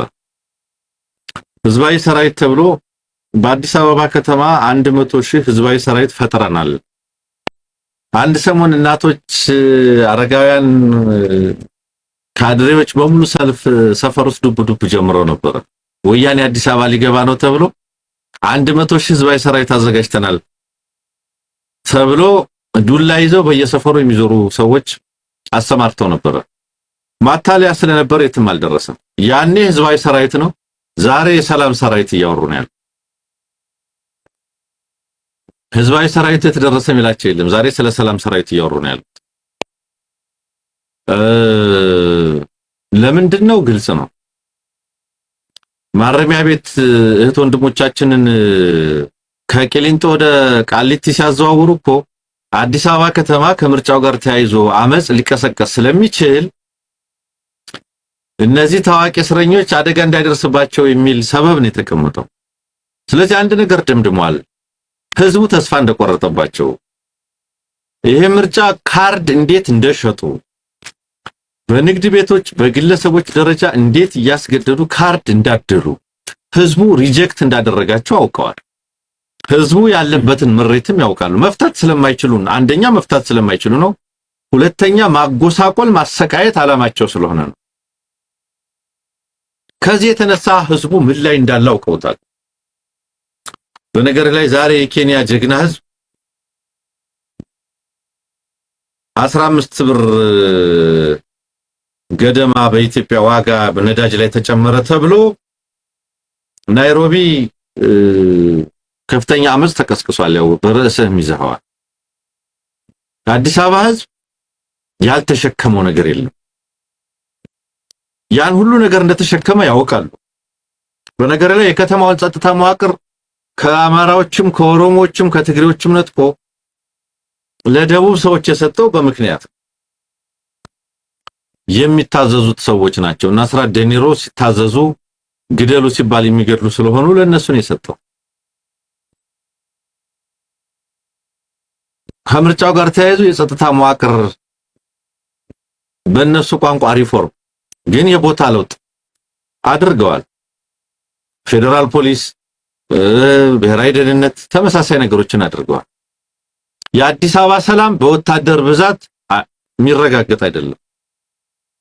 ይህ አገዛዝ በርግጥ የሚያምነው በወታደር ብዛት ያውም ህዝብን ወደ ጦርነትም በመማገድ ህዝብን ወደ ሰራዊትነት በመቀየር ህዝብ በህዝብ ላይ በማስነሳት ስልጣን እንደሚጠብቅ ሰላም እንደሚያረጋግጥ ፍርሃት እንደሚያነግስ ነው የሚያምነው። ይሄ አዲስ አበባ ላይ ብቻ አይደለም። ሰሞኑን ዝም ብለህ ጠብቅ፣ ኦሮሚያም ላይ ዙሪያውም ላይ በየአካባቢው እንደዚህ አይነት ነገር እንመለከታለን። ፋኖ እያሸነፈ ነው ሲባል ባህር ዳርና አዲስ አበባ ላይ ዲስፕሌስመንት ሲጀምር እኮ በተለይ ባህር ዳርና አንዳንድ የክልል ከተሞች ላይ የዞን ከተሞች ላይ ሲጀምር አዲስ አበባ ዙሪያ እኮ የሁቱን ሚሊሻ አይነት ስልጠና ጀምረው ነበር እንደምታስታውስ። ህዝባዊ ሰራዊት ነው የሚሉት እሱ። ህዝብ ጉስቁልና ውስጥ የነዚህ ሰዎች ፊት እኮ የሚነግርህ ነገር አለ። የአዲስ አበባን ህዝብ ኑሮ፣ ኢኮኖሚያዊ ሁኔታ፣ ውስጣዊ ሰላም አይናገርም ፊታቸው። እነዚህ ሰዎች ከመፍራው ለዚህ አገዛዝ እንዲሞቱ አይመስሉም። በሌተናንት ጀነራል የተመረቁ የሰላም ሰር አስቂኝ ነው በእውነት። በእነዚህ ሰዎች መስዋዕትነት የነሱ ወንበር እንዲጠበቅ በእነዚህ ሰዎች መስዋዕትነት እነዚህ ሰዎች ከህዝብ ጋር ተጋጭተው የነሱ ፐሪፌሪ የነሱ የስልጣን የወንበር ፐሪፌሪ ዳርቻ የስልጣን ዳርቻቸው እንዳይደረስበት ለማድረግ የሚደረግ ጥረት ነው። ይሄ ብቻ አይደለም። በነገርህ ላይ በየሰፈሩ ደግሞ በየማረፊያው ምንድነው ይሄ ግድ ማስጫም ይባላል አይደለም? በየሰፈሩ ወይም ሜዳዎች እዚያ ደግሞ ለመንጋ ፍርድ ያዘጋጇቸውን ወጣቶች አሰማርተዋል። ዝም ብሎ ጫኝና ወራጅ የሚመስሉ ምንነታቸው ማይታወቅ አንድ ነገር ብታደርግ የመንጋ ፍርድ ይወሰድብሃል የሚል መልእክትና ፍርሃት ማንገስ። በነገር ላይ የዚህ አገዛዝ አንደኛው ስልት ፍርሃት ማንገስ፣ ፍርሃት የዋጠው ማህበረሰብ መፍጠር ነው። የፍርሃት ፖለቲካን መተግበር ነው። ፈሪ ነው የኛ ህዝብ፣ 3 ጥይት ስታጮህበት የሚገባበት ይጠፋል ብሎ የሚያምኑ ሰዎች ናቸው። ስለዚህ በእነዚህ ሰዎች ሌጂቲሜት የሆነ ምርጫ ሊፈጠር አይችልም። በእነዚህ ሰዎች ተቀባይነት ያለው ሰላም ሊፈጠር አይችልም። ፖዚቲቭ ፒስ እና ኔጌቲቭ ፒስ የሚባል አለ አይደል? እንደዚህ ያለ ኃይል በየቤቱ ደጃፍ ላይ በማሰማራት ይሄ እንግዲህ አዲስ አበባ መስተዳደር የሚባለው ያሰማራው ነው። ገና ፌደራል ፖሊስ ያሰማራል፣ ገና ኦሮሚያ ያሰማራል፣ ገና መከላከያ ያሰማራል፣ ገና ሪፐብሊካን ጋርድ ያሰማራል። ሊትራሪ አዲስ አበባ በየተቋሙ በየሰፈሩ በየደጁ ሃይሊ ሚሊታራይዝድ አዲስ አበባ አሁን ነው የምትፈጠረው። አክቹአሊ ኢት ዋዝ ነበረ እስከዛሬም። ከዚህ በኋላ ደግሞ የበለጠውን ሚሊታራይዝድ የሆነችን አዲስ አበባ እንመለከታለን። ስለዚህ ከተማ አስተዳደሩ አንተ ምን አሰማራህ፣ ምን አደረክ፣ ይሄው ይሄንን አደረኩ ይላል። የአስራት ሪፖርት ይሄ ነው። ከዛ የደመላሽ ሪፖርት ይቀጥላል። ከዛ የኦሮሚያው ይቀጥላል። ከዛ ነጭ ለባሹ ደግሞ ይቀጥላል። ግን አንሙት እንደዚህ ሃይሊ ሚሊታራይዝድ ተደራጃለ። ይሄ ሃይሊ ሚሊታራይዝድ ነው የሚለው ሴንስ በሰዎች ቻምሮ ላይ በእኔ እምነት እንትን የሚፈጥር ይመስለኛል በተወሰነ መንገድ።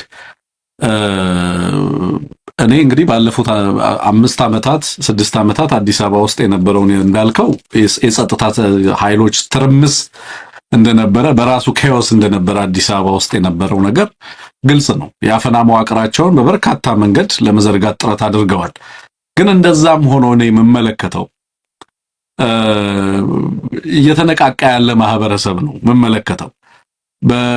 የሚያሰማራቸው የጸጥታ መዋቅሮች ያገዛዙ የሚፈልገውንና እንዲመጣለት እንዲያስፈጽሙለት የሚፈልገውን ነገር እንዲያስፈጽሙለት አቅም እየሆነው አይደለም። ዛሬ ኬንያ ላይ ተመሳሳይ የጸጥታ ኃይሎች ሲሰማሩ ተመልክተናል።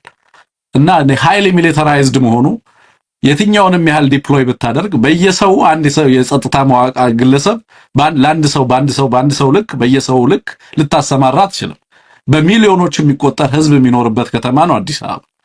ህዝብ ተቃውሞ ማሰማት ከፈለገ የትኛውም አይነት እና ኢስታንቡል ላይ እኮ ታንኮች በወጡበት ነው ታንክ ላይ ዘሎ የወጣው አይደል የቱርክ ህዝብ።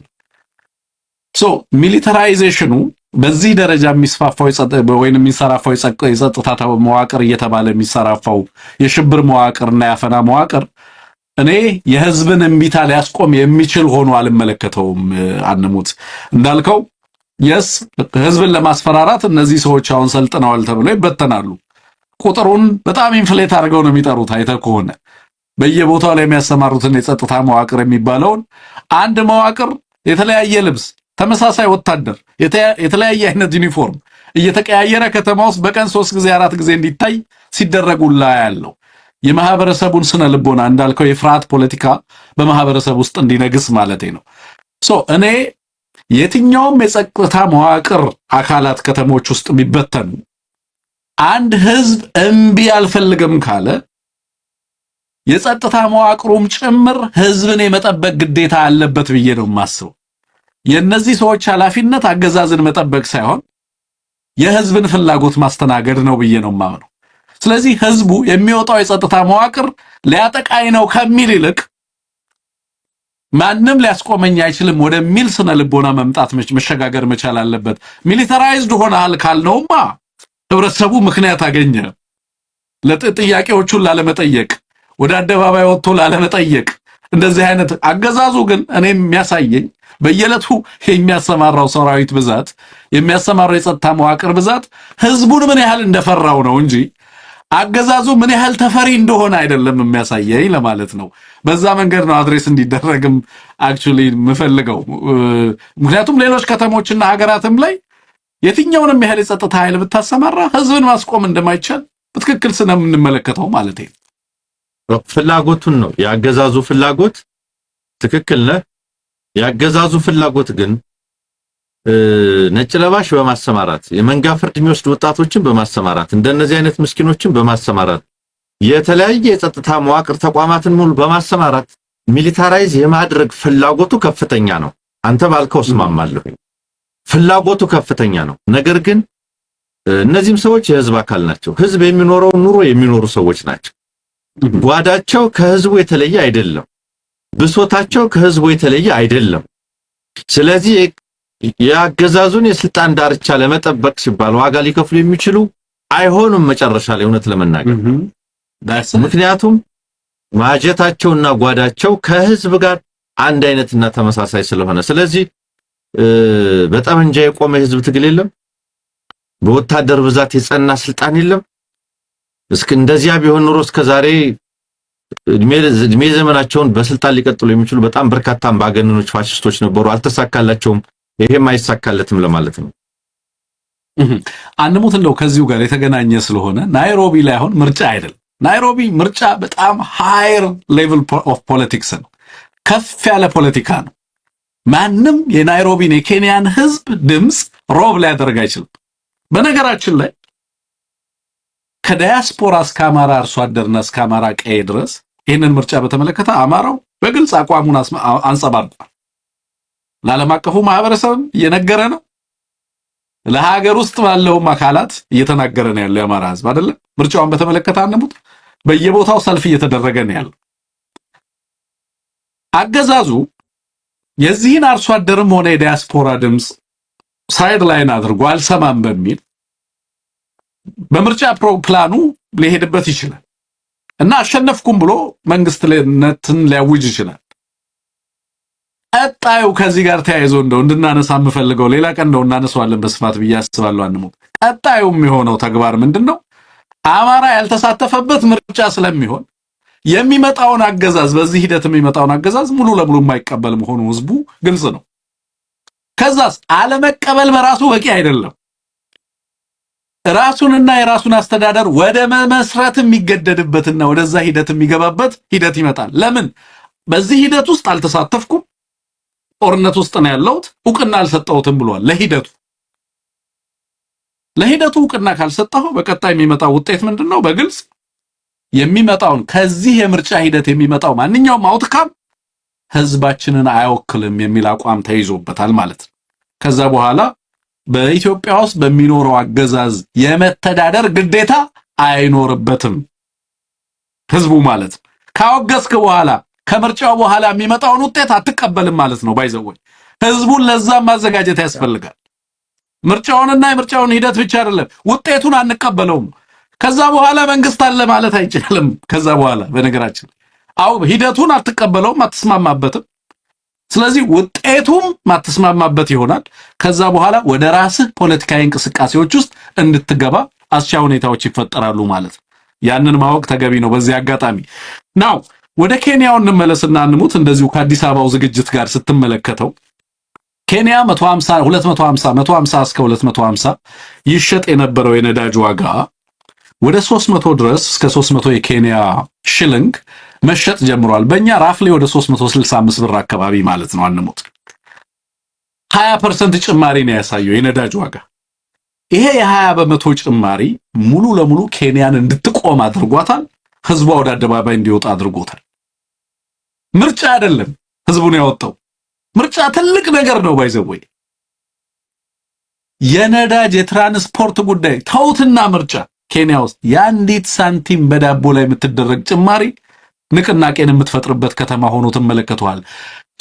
ይሄ ቫይብረንት የሆነ ማህበረሰብ እንግዲህ ኢትዮጵያ ረጅም ዕድሜ ያለው ነው። አንሙት በኬንያ ነጻነት ንቅናቄ ውስጥ ድጋፍ ያደርግ የነበረ ህዝብ ነው። የኢትዮጵያ ህዝብ ብቸኛው የአፍሪካ ህዝብ ነው። ቀኝ ያልተገዛ ህዝብ በአራያነት ጎረቤት ሀገራትና ጥቁር አፍሪካውያን በኩራት የሚጠቅሱት ሀገር የነበረ ባንዲራውና ምልክቱ የነጻነት ምልክት የነበረ ህዝብ ነው። ነጻነቱን በፍጹም አያስደፍርም የሚባል ህዝብ ነው። በሀገሩ ጉዳይ ላይ አይደራደርም፣ በመብቱ ጉዳይ ላይ አይደራደርም የሚባል ህዝብ ነው። የአድዋ ትውልድ ይባል የነበረ ነው። አልፈልግም እያለ ምርጫ በጦርነት ውስጥ ምርጫ አታደርጉም እያለ ምን ታመጣለህ የሚባል ህዝብ ነው ዛሬ ላይ።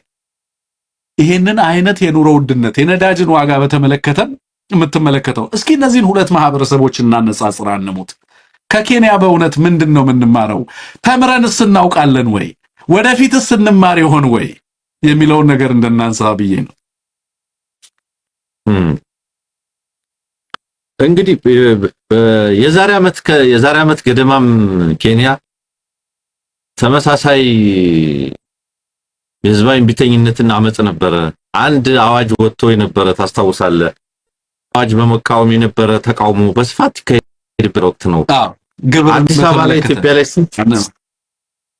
ታክስ ሪፎርም ነው። የታክስ ሪፎርም ነበር፣ የግብር ነበረ፣ የግብር ማሻሻያ። ኢትዮጵያ ተመሳሳይ ወር የዛን ወቅት ኢትዮጵያ ውስጥም የግብር ሪፎርም ተደርጎ ነበር። ኬንያውያን ቀልበሰው ጣሉት በህዝብ በተቀናጀ ህዝባዊ ንቅናቄ። የኢትዮጵያ ህዝብ ይሄው በግብር እየተንደፋደፈ ይገኛል። አንሙት ኦስቴሪቲ ነው። ህዝቡ ላይ ከፍተኛ የሆነ የታክስ ጫና መጣበት ኢትዮጵያ ህዝብ ላይ። ኬንያውያን ደግሞ በፍጹም አንከፍልም ይሄንን፣ ስለዚህ መክፈል ያለበት ባለሀብቱ ነው፣ እኛ ከዚህ በላይ የምንችለው አይደለም ብሎ አስቀየረ። እነሱም ብቻ ማስቀየር ህጉን ማሻሻል አይደለም፣ ህጉን ያወጡ አካላትም ጭምር ከመንግስታዊ ኃላፊነትና ስልጣናቸው ሳይነሱ ወደ ቤት አንገባም ብሎ ሚኒስተሮቹ ናቸው እንኳን እንደሙት ወደ ከስልጣኖቻቸው እንዲያስረክቡ አንድ ባለስልጣን አልቀረም። አንድ ባለስልጣን ከፕሬዝዳንቱ ውጪ በሚያስደንቅ ሁኔታ ማለት። አሁን ነዳጅን በተመለከተ ይሄው ጀመሩት። እንግዲህ ውጤቱን አብረን የምናይ ነው የሚሆነው። እስኪ አንሙት ቀጥል። ያ ልክ ነው። ስለዚህ እውነት ለመናገር ለመብቱ እንደዚህ ቀናይ የሆነ ህዝብ በነገር ላይ ግንኙነቱንም ያሳያል ማለት እንደዚህ ወጥተህ ለመቃወም እኮ ያለውን የዲሞክራቲክ ስፔስ መረዳት ይፈልጋል።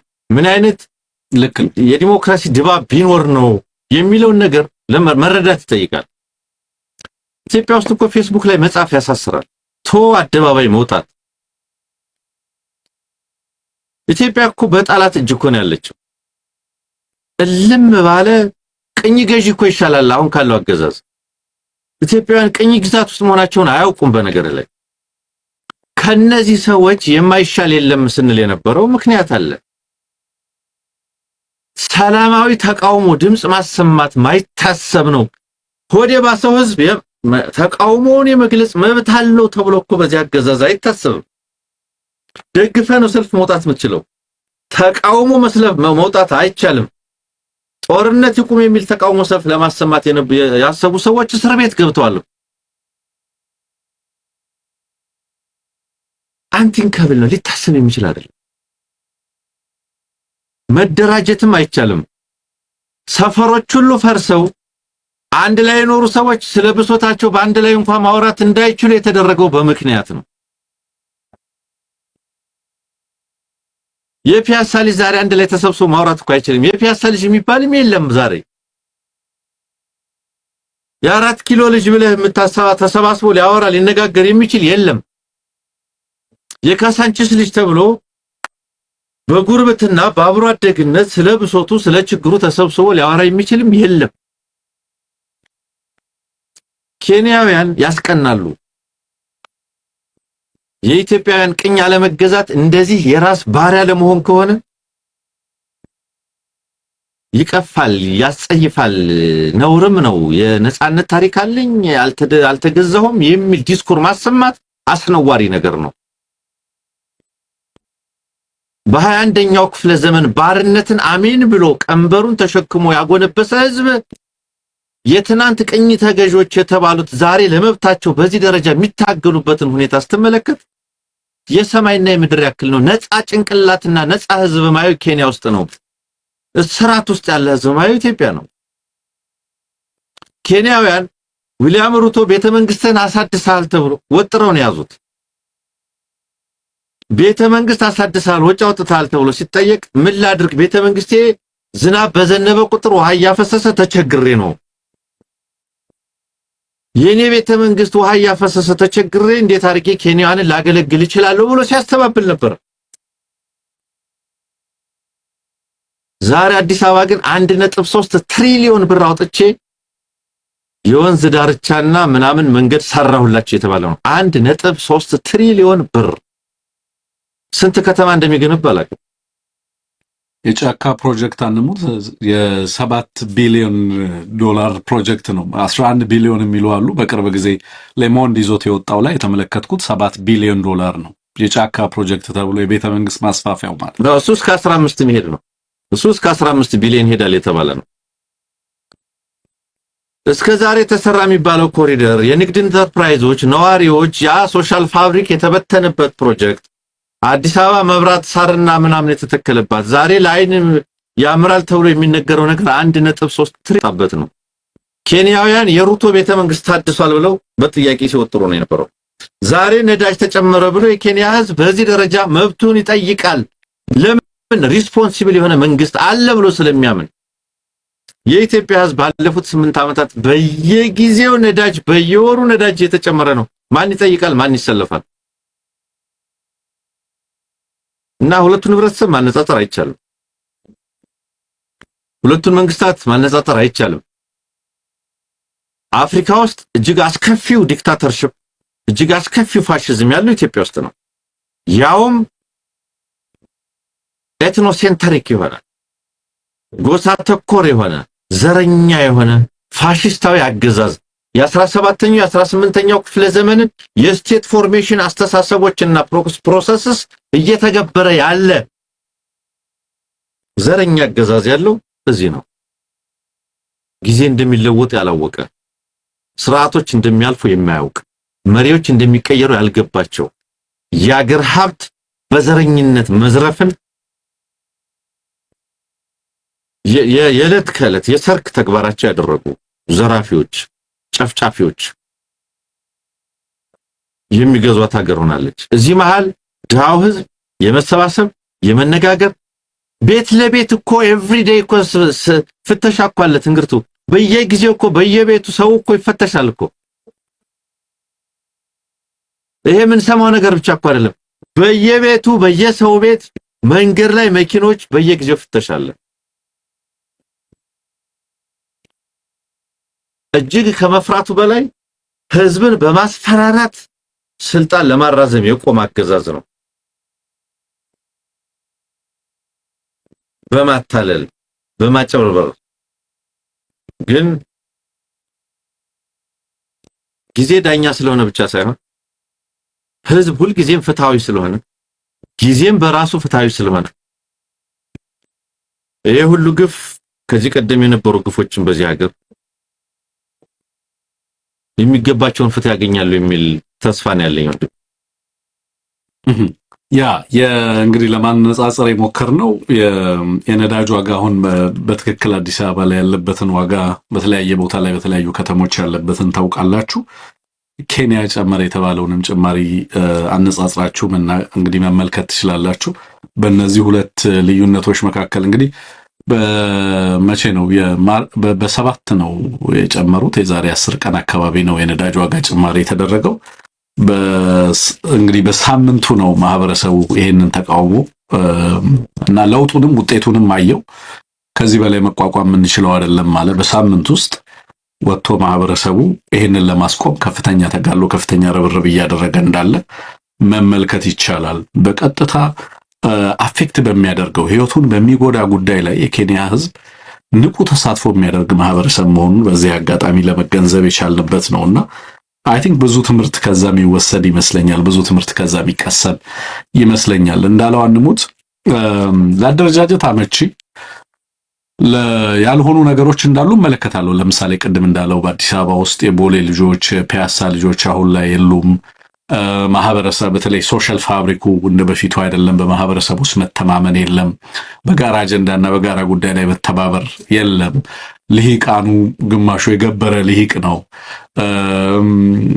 ላገዛዙ የሚያድር ልሂቅ አለ። የተወሰነውን የማህበረሰብ ክፍል በገንዘብ ይዛል ላገዛዙ።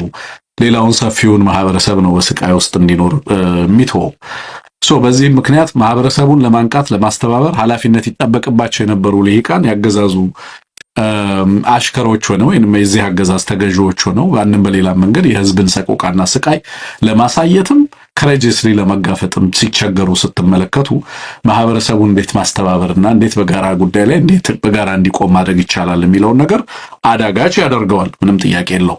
ግን ከዛ ባሻገር ደግሞ መታሰብ አለበት ብዬ የማስበው ኬንያውያንን በአንድ ሳምንት ውስጥ በጋራ እንደዚህ አይነት ንቅናቄ እንዲያደርጉ የሚያስችላቸው ምንድነው የሚለውን ነገር በደንብ ማየት ማጥናት ይጠበቃል ብዬ ነው ማስበው። በተለይ የፖለቲካ ልሂቃን በማህበረሰብ ውስጥ በቀጥታ የፖለቲካ እንቅስቃሴዎች ላይ የምትሳተፉ ሰዎች ለምን ኬንያ ላይ ሰራ what works and what not የሚለውን ነገር በደንብ ለማየት እድል የሚፈጥር ይመስለኛል። ለምን ኬንያ ውስጥ ይሰራል? ማህበራዊ ንቅናቄ፣ ማህበራዊ የለውጥ እንቅስቃሴዎች፣ የለውጥ ጥሪዎች፣ ህዝባዊ ንቅናቄዎች፣ ህዝባዊ ቢተኝነቶች፣ የለውጥ ጥያቄዎች ለምን ይሰራሉ? ኢትዮጵያ ላይ ለምን አይሰሩ የሚለውን ነገር በደንብ መጠየቅ የሚገባ ይመስለኛል። አልቲሜትሊ ኢቨን ይሄ ዲጂታላይዜሽኑ የራሱ ኢምፓክት ያለው መስሎ ይሰማኛል። ኬንያ ላይ በጣም ማህበረሰቡ የዚህ በዲጂታል ህይወት ውስጥ በጣም ከፍተኛ ትስስር ያለው ማህበረሰብ እና እያንዳንዱን እንቅስቃሴ ማህበራዊ ሚዲያዎች ላይ ንቁ ተሳትፎ ብሎ ይሄ በሃይማኖትና በሌሎች ጉዳዮች ሲከራከርና ሲጓተት አይደለም የሚውለው። ህይወቱን አፌክት በሚያደርጉ ጉዳዮች ላይ በየዕለቱ በኑሮው ጉዳይ በጣም የሚወጣውን ፖሊሲ፣ የሚያወጣውን ህግ፣ የሚያወጣውን ስርዓት፣ የሚደርሰውን የዋጋ ጭማሪ እያንዳንዷን ነገር በንቃት የሚከታተል። ዩኒቨርሲቲዎቹ ዛሬም ኢንዲፔንደንት ናቸው። ልሂቃኖቹ ኢንዲፔንደንት ናቸው። የሲቪክ ተቋማት አሉት። ፖለቲካ ተቋማቶቹ ኃላፊነት የሚሰማቸው ነው። ፍርድ ቤቱ ነፃና ገለልተኛ ነው። ፖሊስ ነፃና ገለልተኛ ነው። እንዲህ አይነት ማህበረሰብ ፈጥረዋል። ለዚህ እኮ ነው ኢትዮጵያ ውስጥ ምርጫ ላይ የሚሳተፉ ሰዎች ራሳቸውን ከመታሰር የማይከለከሉ ኤምፒዎች፣ የህዝብ ሪፕሬዘንታቲቭስ፣ ሜምበርስ ኦፍ ፓርላመንትስ ኢትዮጵያ ውስጥ በአገዛዙ ግለሰብ በአገዛዙ ትእዛዝ የሚታሰሩበት ሀገር ነው። የፖለቲካ የፍትህ ተቋማቱ ባልየው ተነስቶ ሚስት የምትሾምበት የፍትህ ተቋማት ነው ያሉት ሀገሪቱ ውስጥ።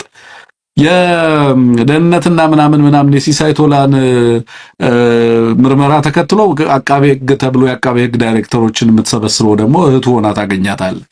እንደዚህ አይነት በቤተሰብ በፋሚሊ የሚመረቱ ተቋማቶች ባሉበት የመከላከያና የጸጥታ ተቋማቱ ህዝብን ሳይሆን ስርዓትን በሚያገለግሉበት ሁኔታ ውስጥ ፖለቲካን ማውራት ስለ ህዝብ መብቶችና ንቅናቄዎች ማውራት አይቻልም። ለዚህ ነው ስፔሱ ቅድም አንሙት እንዳለው ፖለቲካል ኤንድ ዲሞክራቲክ ስፔሱ ዝግ ነው። ዝግ አይደለም፣ የለም፣ ኤግዚስት አያደርግም። ኢትዮጵያ ውስጥ አሁን ፓርላማን ስመለከት ሌሎችም ተቋማትን የፖለቲካል እንትኑን ስመለከት የፖለቲካ ተቋማቱን ምናምን የፍትህ ተቋማቱን ስመለከት ሴሬሞኒያል ከመሆናቸው ባዶ ከመሆናቸው የተዘለለ ልክ ይሄ የባህል አገልግሎት ታውቃለህ አንሙት በፊት አገልግሎት ይሰጥ የነበረ አሁን ላይ ቤት ውስጥ እንደ ጌጥ የምትሰቅለው ነገር የለም። አገልግሎቱን በሌሎች ለምሳሌ በፍሪጅ የተቀማ ማለት ነው። የፍሪጅ ቴክኖሎጂ ሪፍሪጀሬተሮች ሲመጡ በፊት የምትጠቀምባቸው ቤት ውስጥ እንደ ማቀዝቀዣ የምትጠቀምባቸው እንደ ምግብ ማስቀመጫ የምትጠቀምባቸው ነገሮች አገልግሎት መስጠት ያቆማሉ አይደል? ከዛ በኋላ በጌጥነት ተሰቅላቸዋል ወይ ደግሞ አንዳንዴ አገልግሎት ኢትዮጵያ ውስጥ እነዚህ የፍትህ ተቋማት የጸጥታ ተቋማት የዚህን አገዛዝ ጥፋት ከማስፈጸም ውጪ ለኢትዮጵያ ሕዝብ አገልግሎታቸውን የጨረሱ ግን ደግሞ ምዕራባውያን ሲመጡ የምታሳያቸው ተቋማት ናቸው።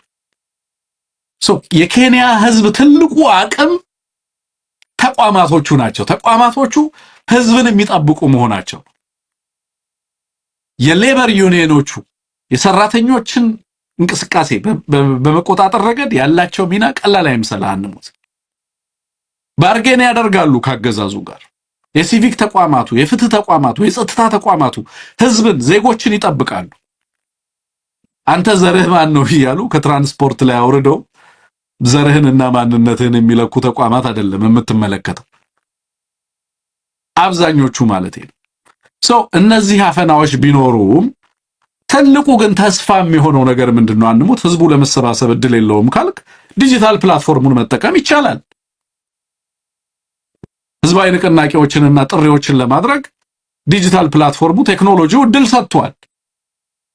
ነገ ሰልፍ አለ የሚለውን እኮ የምትጠራበት የግድ ሰልፉን አደባባይ ላይ ሄደ በየቦታው ወረቀት መለጠፍ አይጠበቅብህም። ህዝቡን ሰልፍ ለመጥራት ቴክኖሎጂውን መጠቀም ዲጂታል ፕላትፎርሙ ላይ ህብረተሰቡ በነዛ ቀናቶች ላይ በጋራ በአንድነት እንዲወጣ ጥሪዎች ሊደረጉ ይችላሉ ማለት ነው። አፈና ከነበረ በ97 ላይ ከነበረው አፈና የተሻለ የባሰ አፈና ኦፍ ኮርስ በጣም በርካታ የጸጥታ ኃይል የአፈና ተቋማት ተዘርግተው ሊሆን ይችላል። ግን አሁን የደረሰውን ቀውስ በህዝብ ላይና ሀገሪቱ ውስጥ ያለውን ቀውስ ስትመለከት ከየትኛውም ዘመን ጋር የሚነጻጸር አይደለም።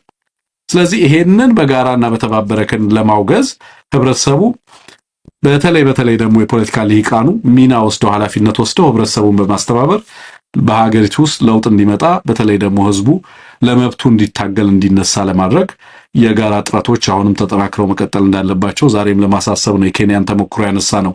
አንሙት ወደ ሌሎች ሁለት ጉዳዮች እንድናልፍ ፈልጋለሁ። ከዲጂታሉ በፊት የቤኒሻንጉል የጋምቤላና የኦሮሚያ ክልሎች በጋራ ተገኝተዋል አሶሳ ከተማ ላይ በጋራም የክልሎችን ሰላም ለማስተባበር የጋራ ካውንስል የጋራ ኮሚቴ ራስን የመከላከል ኮሚቴ ብለው ክልሎቹን የማስተባበር እንቅስቃሴ መጀመሩን ሰምተናል። አሶሳ ላይ ነው ሶስቱም የተገናኙት።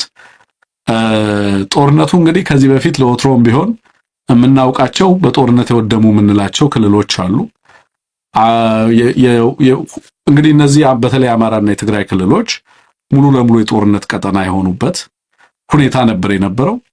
አሁን ላይ ደግሞ ጦርነቱ ከዛም በተለይ ደግሞ የአማራ ክልሉ ጦርነት ተስፋፍቶ ወደ ኦሮሚያ የገባበት ሁኔታ እንዳለ ኦሮሚያም ክልል ኦፍ ኮርስ የተወሰኑ አካባቢዎች በተለይ በደቡብና በምዕራብ ከፍተኛ ማዕከላዊ ምዕራብ እና ምስራቃዊ ሸዋን ጨምሮ በርካታ አካባቢዎች ላይ ኦሮሚያ ውስጥም እንደዚሁ እንቅስቃሴ በርካታ ጦርነቶች እንዳሉ ውጊያዎች እንዳሉ በርካታ ዘገባዎችን ሰርተናል።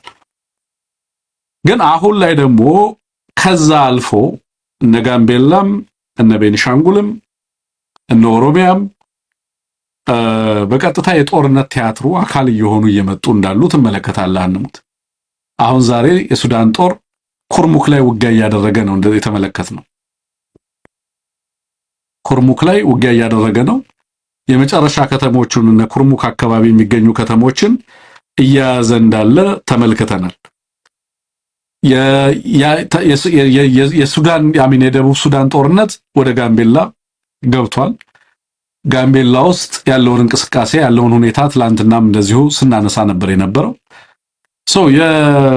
የነዚህ ሶስት ክልሎች ትብብር በርግጥም እንግዲህ አገዛዙ አሁን በፌደራል ኃይል ብቻ በመከላከያ እየላኩኝ መዋጋት አልችልም፣ ስለዚህ እያንዳንዳችሁ ኃላፊነት ወስዳችሁ በህብረትም ወይንም በተቀናጀ መንገድም ራሳችሁን ለመከላከል የምትገደዱበት ሁኔታ ስላለ ራሳችሁን ለመከላከል ተዘጋጁ የሚል አይነት ትዕዛዝም ለነዚህ ሶስት ክልሎች እየተሰጠ እንዳለ እየተመለከትን ያለነው አንሙትና ምንድነው የምትረዳው?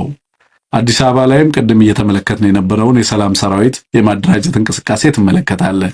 በሶስት ክልሎች መካከልም እንደዚሁ የራስን እንግዲህ እነዚህ አካባቢዎችና ድንበሩ አካባቢ ላይ ያለውን እንቅስቃሴ በደንብ እየተመለከትን ያለነውና ከዕለት ወደ ዕለት የምንመለከተው አገዛዙ የሚቆጣጠራቸው ልክ እንደ ሰነፍ ተማሪ ደብተር በርካታ የሀገሪቱ አካባቢ እየቀላ እንዳለ ነው የምንመለከተው። አንሙት ቀይ እየሆነ ነው እየሄደ ያለውና እስኪ እዛ ላይ ማሳብ አክልበት። ያ ጥሩ ገልጸዋል። እንግዲህ ሰቀቀኑ ግልጽ ነው፣ የምናውቀው ነው ሰቀቀኑ። አንደኛ ያገዛዝ ከጦርነቶች እንደማይሆን ያውቀዋል። ስጋቶች የሚላቸውን በሙሉ በጦርነት እንደሚያጠፋ የሚያምን ነው። አሁን ሰሜኖች የመጡብን የሰሜን ጭራቆች ሲል ስለከረመ በዚህ በኩል ምዕራቦችን ይዤ የጋራ ጥምረት ፈጥራለሁ። ምናልባት በነገር ላይ በሚቀጥለው ድሬዳዋ ልናያቸው እንችላለን። አፋርን፣ ሶማሌን ይዞ ሽመልስ በተመሳሳይ ድሬዳዋ ላይ ልናገኘው እንችላለን። የምስራቅ ኢትዮጵያ ተብሎ ደግሞ በተመሳሳይ መድረክ የጋራ የጸጥታና ወታደራዊ ምናምን ትብብር ተብሎ ልትመለከት ይችላል። የጉድ ሀገር ነው መቼም። የአንድ ክልል ተወካይ ወደ ክልሉ ስለሄደ ከፍተኛ አቀባበል አደረገ ጎበኘ ተብሎ ዜና የሚሰራበት ሀገር ነው። አረጋ ከበደ ከባህር ዳር ጎንደር ከሄደ ትልቅ ዜና ነው። ተቋማት እርስ በርስ በጋራ ለመስራት የአንድ ሀገር ተቋማት በጋራ ለመስራት የጋራ ስምምነት ተፈራረሙ የሚባለውን ነገር በስፋት የምንሰማው ነው።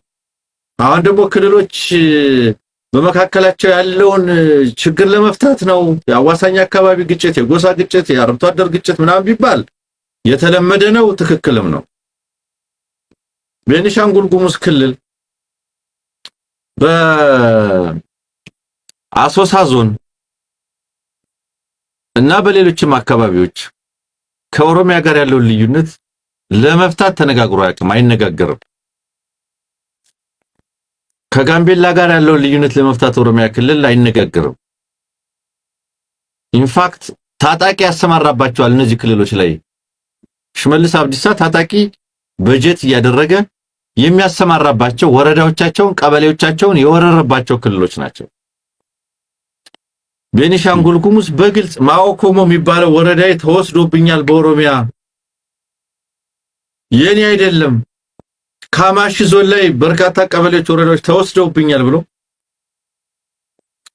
በግልጽ ቅሬታ አቅርቦ የነበረበት ወቅት አለ።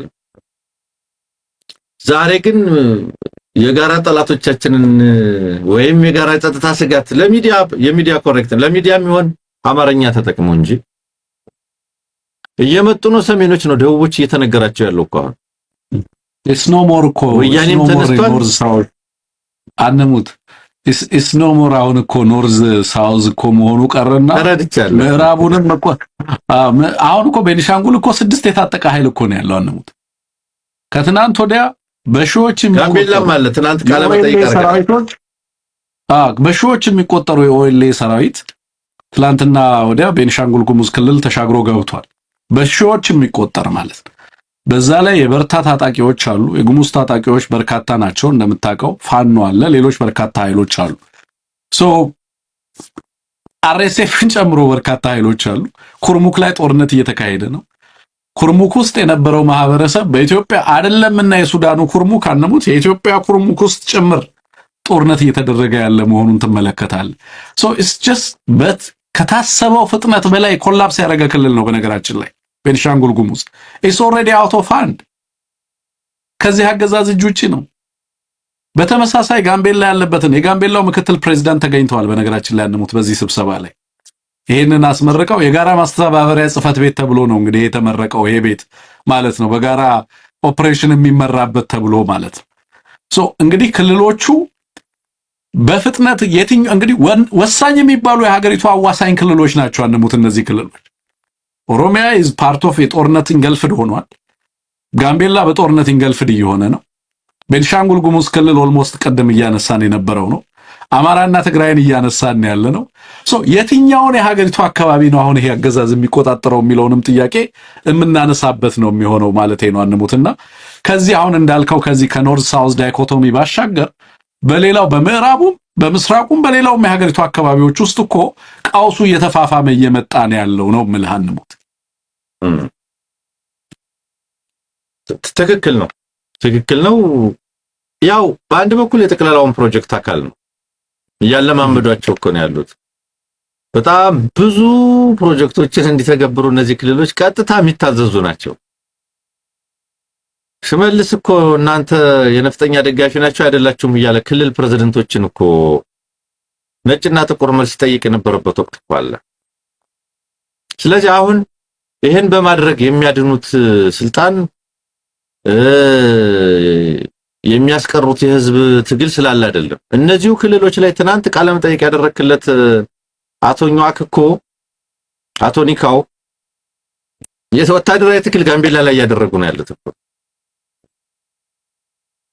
ወራስ ጋምቤላ ከኦሮሚያ ጋር ተባብሮ ከጉሙዝ ጋር ተባብሮ ከቤንሻንጉል ጋር ተባብሮ ሌላውንም እንዲያቋው እንትን እንዲል የነሱን የገዥ ቡድኑን ፍላጎት እንዲያሟሉ ሎቢ ይደረጋሉ። በግራ ለበቀኝ ብልጽግና ቀለሙ አንድ ነው። የኢትዮጵያ ህዝብ ደግሞ ሌላ ቀለም ለይቷል። የትም ያለው የኢትዮጵያ ህዝብ ግልጽ የሆነ አቋም ወስዷል። ስለዚህ እነዚህ ሰዎች የሚያደርጓቸው ትብብሮች ወይም ሌሎች እነዚህን የመሰሉ ፕሮፓጋንዳዎች እውነት ለመናገር ግፋቸው ሊደብቁ የሚችሉ አይደሉም። ትብብር እናደርጋለን ብለው ከሄዱባቸው ክልሎች ላይ እንኳን የሚያደርጉትን ግፍ የሚያስቀር አይደለም። አቶ ኒካው እኮ ከዚህ በፊት ጋምቤላ ሊዋጥብን ነው ሊወሰድብን ነው ኮራ ባሮ ነው ምናምን ብሎ ባሮ ላይ እንትን አክብሩ ተብለናል የባህል ውህደት መዋጥ እየገጠመን ነው እያሉ እኮ ሲናገሩ ነበር። ተመሳሳይ ነው ደቡብ ውስጥ ያሉ ብሔረሰቦች እያሉ ያሉ። ስለዚህ ለዚህ አገዛዝ መሰረት ሊሆን የሚችል ክልልም ማህበረሰብም የለም። መጠጊያ የለውም። ይሄ ማህበረሰብ ነው የኔ መጠጊያ። አንተ ኢህአዲግ እኮ ቢቸግረው ኢህአዲግ እኮ ቢያንስ አርሶ አደር አለኝ ይል ነበር እንደ መደብ ሲያወራ። ኢህአዲግ እኮ ቢያንስ የማይነቃነቅ ትግራይ የሚባል ክልል አለኝ 100% ሁሌ የሚደግፈኝ ብሎ የሚጠጋው እኮ ነበረው። ይሄ እኮ እንደዛ አይነትም የለውም። ከመደብ የምታነሳለት መደብ የለው። ከክልል ከህዝብ ከብሔር ምጠቅስለት የለም። ቢኮዝ ሁሉም ታጥቆ እየታገለው ስለሆነ ለማለት ነው። ያ አንሙት ይሄ ሂደት ለኔ ምን ያሳየኛል መሰለህ አንሙት አሁን ያልካቸውን ነገሮች በደንብ እስማማና እኔ ይሄ እንትና መራራ ለእንትን የሚለው ነገር አለ የኮርዲፊኬሽን ኦፍ አፋር የሚለው አለ አፋርን ሲገልጸው ልክ እንደዛ አሁን ኢትዮጵያ አይሲ ሱዳናይዜሽን ኦፍ ኢትዮጵያ አሁን በፍጥነት ወደ ሱዳንነት እየተቀየረች ነው አሁን ያለኝ ግንዛቤ። ኢትዮጵያ ውስጥ ጦርነቱ የሁለት ኃይል ሚዛኖች ጦርነት መሆኑ እያበቃ መጥቷል። አንሙት የዚህ ሁለት ኃይሎች እንቅስቃሴ አሁን ክልሎች የራሳቸው ጦርነት እየመጣባቸው ይመስላል። አንሙት ይሄ በጣም እኮ አስደንጋጭ ፖለቲካል ፌለር ነው። ብልጽግናዎች ባይዘው አሚን ይሄ ጦርነት በጣም እየተስፋፋ ነው በጣም እስካፍንጫቸው የታጠቁ በርካታ ኃይሎች ያውም የጎረቤት ሀገራት ደግሞ ጭምር ከዚህ አገዛዝ ጋር ዛሬ ነገ ጦራቸውን ድንበር ላይ ያስቀምጠው አንሙት ድሮኖቻቸውን አዘጋጅተው በሀገር ውስጥ እንደ አሸን የሚፈሉ የታጠቁ ኃይሎች እየመጡ ባንድ ክልል ውስጥ 7 የታጠቀ ኃይል ባንድ ክልል ውስጥ የፕሬዝዳንቶቹ መልክና ፊት እየተቀያየረ እኮ ነው አንሙት የምመለከተው ነው ያ ሻይኒ ፊት ምናምን የሚያብለጨልጭ ሽመልስ አብዲሳ ፊት የለም። ያው ግንባሩን ተመልከቱት። አይናቸውን በጥቁቁር መነጽር ለመሸፈን ጥረት እያደረጉ እንዳሉ ነው የምመለከተው። ያለ ጥቁር መነጽር ሰው ፊት መቅረብ የሚቻል አልመሰለኝም አሁን ለብልጽግናዎች። እነሱ ህዝቡን በጥቁር መነጽር ያዩታል፣ ህዝብ እነሱን በጥቁር መነጽር ግንባራቸው ተቋጥሮ ይመለከታቸዋል። አሻድሊን ተመልከተው ፊቱን ምሳውን የተነጠቀ ህፃን ነው የሚመስለው። የሚመሩት ክልል አለ ለማለት አይቻልም። ሶስቱም ዞኖች ላይ የታጠቁ ኃይሎች አሉ። ቤኒሻንጉል ጉሙዝ ክልል ኃይል እየተርመሰመሰበት ያለ ነው። የጎረቤት ሀገራት ጦሮች እየተንቀሳቀሱበት እየተዋጉበት ያሉ ክልል ሆኗል። ኢስ ኖ ሞር ያሻድሊ ክልል አይደለም አሁን ክልሉ። በእርግጠኝነት ነው የምናገረው። የትልቅ ጦርነት ቲያትር ሆኗል። አናዘር ሱዳን፣ ሌላኛውን ሱዳን ነው እኔ እያየሁ ያለሁት ነው አንሙት የኔ ነጥብ። ይሄ ቀላል ነገር መስሎ ከታያችሁ ብልጽግናዎች፣ ትናንትና አንድ የሱዳን ፕሮፌሰር የጻፈውን ጽሑፍ እያነበብኩ ነበርና ምን ይላል? ስኖሞር አሁን ሰላምን የምንፈልግበት ጊዜ አብቅቷል ይላል። አሁን እንድናለን ወይስ አንድንም? ስንት ቦታ ነው የምንከፈለው ወደሚል ጥያቄ ገብተናል።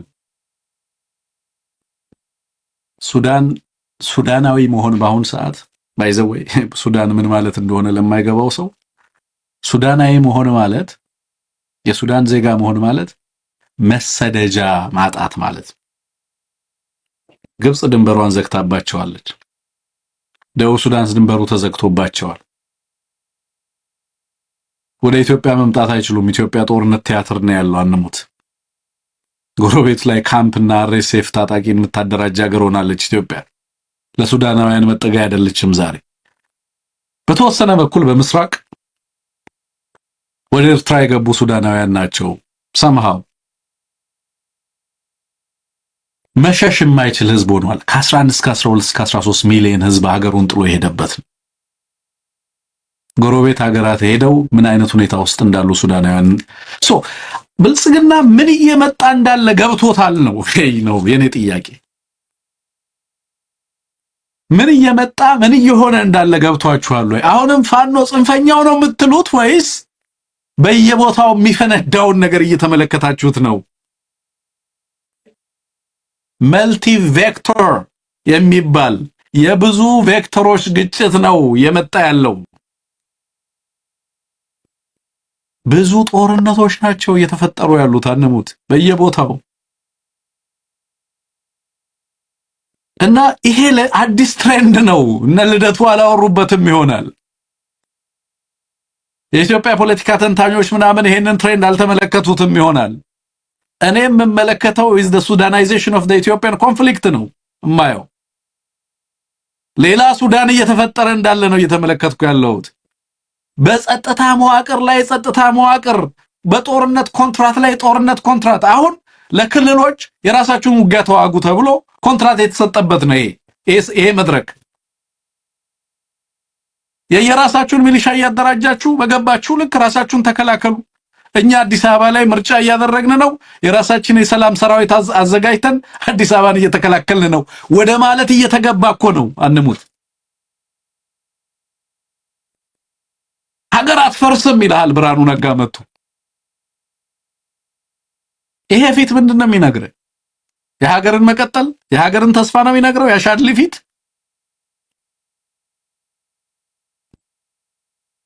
ነው። ከባድ ነገር ነው እየመጣባቸው ያለው። ለእነሱ ብቻ ሳይሆን ግን ለሀገርም ይዞ የሚመጣውን ነገር ማሰብ ያስፈልጋል። ስለዚህ በዚህ ቲያትር ውስጥ በዚህ ሂደት ውስጥ የሚሳተፉ አካላት በሀገር ቀጣይነት ላይ የማይደራደሩና ቀይ መስመር ያደረጉ በትግል ሂደት ውስጥ የሚሳተፉ አካላት ከወዲሁ ጠንካራ አደረጃጀትና ሊደርሺፕ ለመስጠት መዘጋጀት መቻል አለባቸው።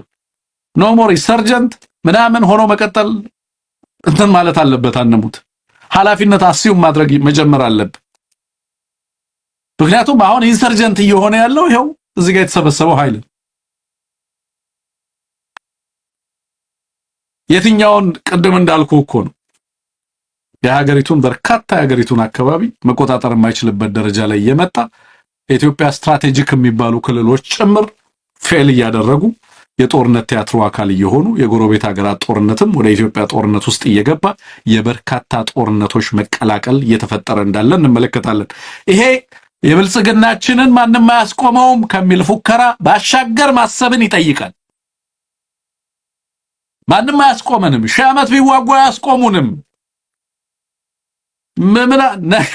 አንሙት ክሪቲካል የሆኑ ኢንፍራስትራክቸሮች የሚገኙበት አካባቢ ነው። በነገራችን ላይ if you lose control እነዚህ አካባቢዎች ላይ you're lost፣ ተሸነፍክ፣ ወጣ ማለት። የኢትዮጵያ ክሪቲካል ኢንፍራስትራክቸሮች ቁልፍ የሚባሉ ኢንፍራስትራክቸሮች በታጣቂዎችና በታጠቁ ኃይሎች እጅ ሊወድቅ የሚችልበት ጊዜ ቅርብ እየሆነ ይመጣል። አንሙት የድንበር ቁጥጥር በታጣቂዎች እጅ እየወደቀ እየመጣ እንዳለ ትመለከታለህ። ይሄ አገዛዝ በዚህ ሁሉ ጦርነቶች ታጅቦ እነዚህን ሁሉ ጦርነቶች እንደ ርችት እየቆጠረ ምርጫ አካሄዳለሁ ብሎ በአዲስ አበባ ተወስኖ ራሱ መራጭ፣ ራሱ ታዛቢ፣ ራሱ አስመራጭ፣ ራሱ ምርጫ ቦርድ ሆኖ ድምጽ ሲሰጥ ትመለከተዋል። ይሄ ኢትዮጵያን ከዚህ ሁሉ ጦርነቶች ያድናታል ወይ? አያድናትም። ለዚህ ነው ፖለቲካል ስፔሱ ዝግ ነው። ህዝብ መናገር አይችልም።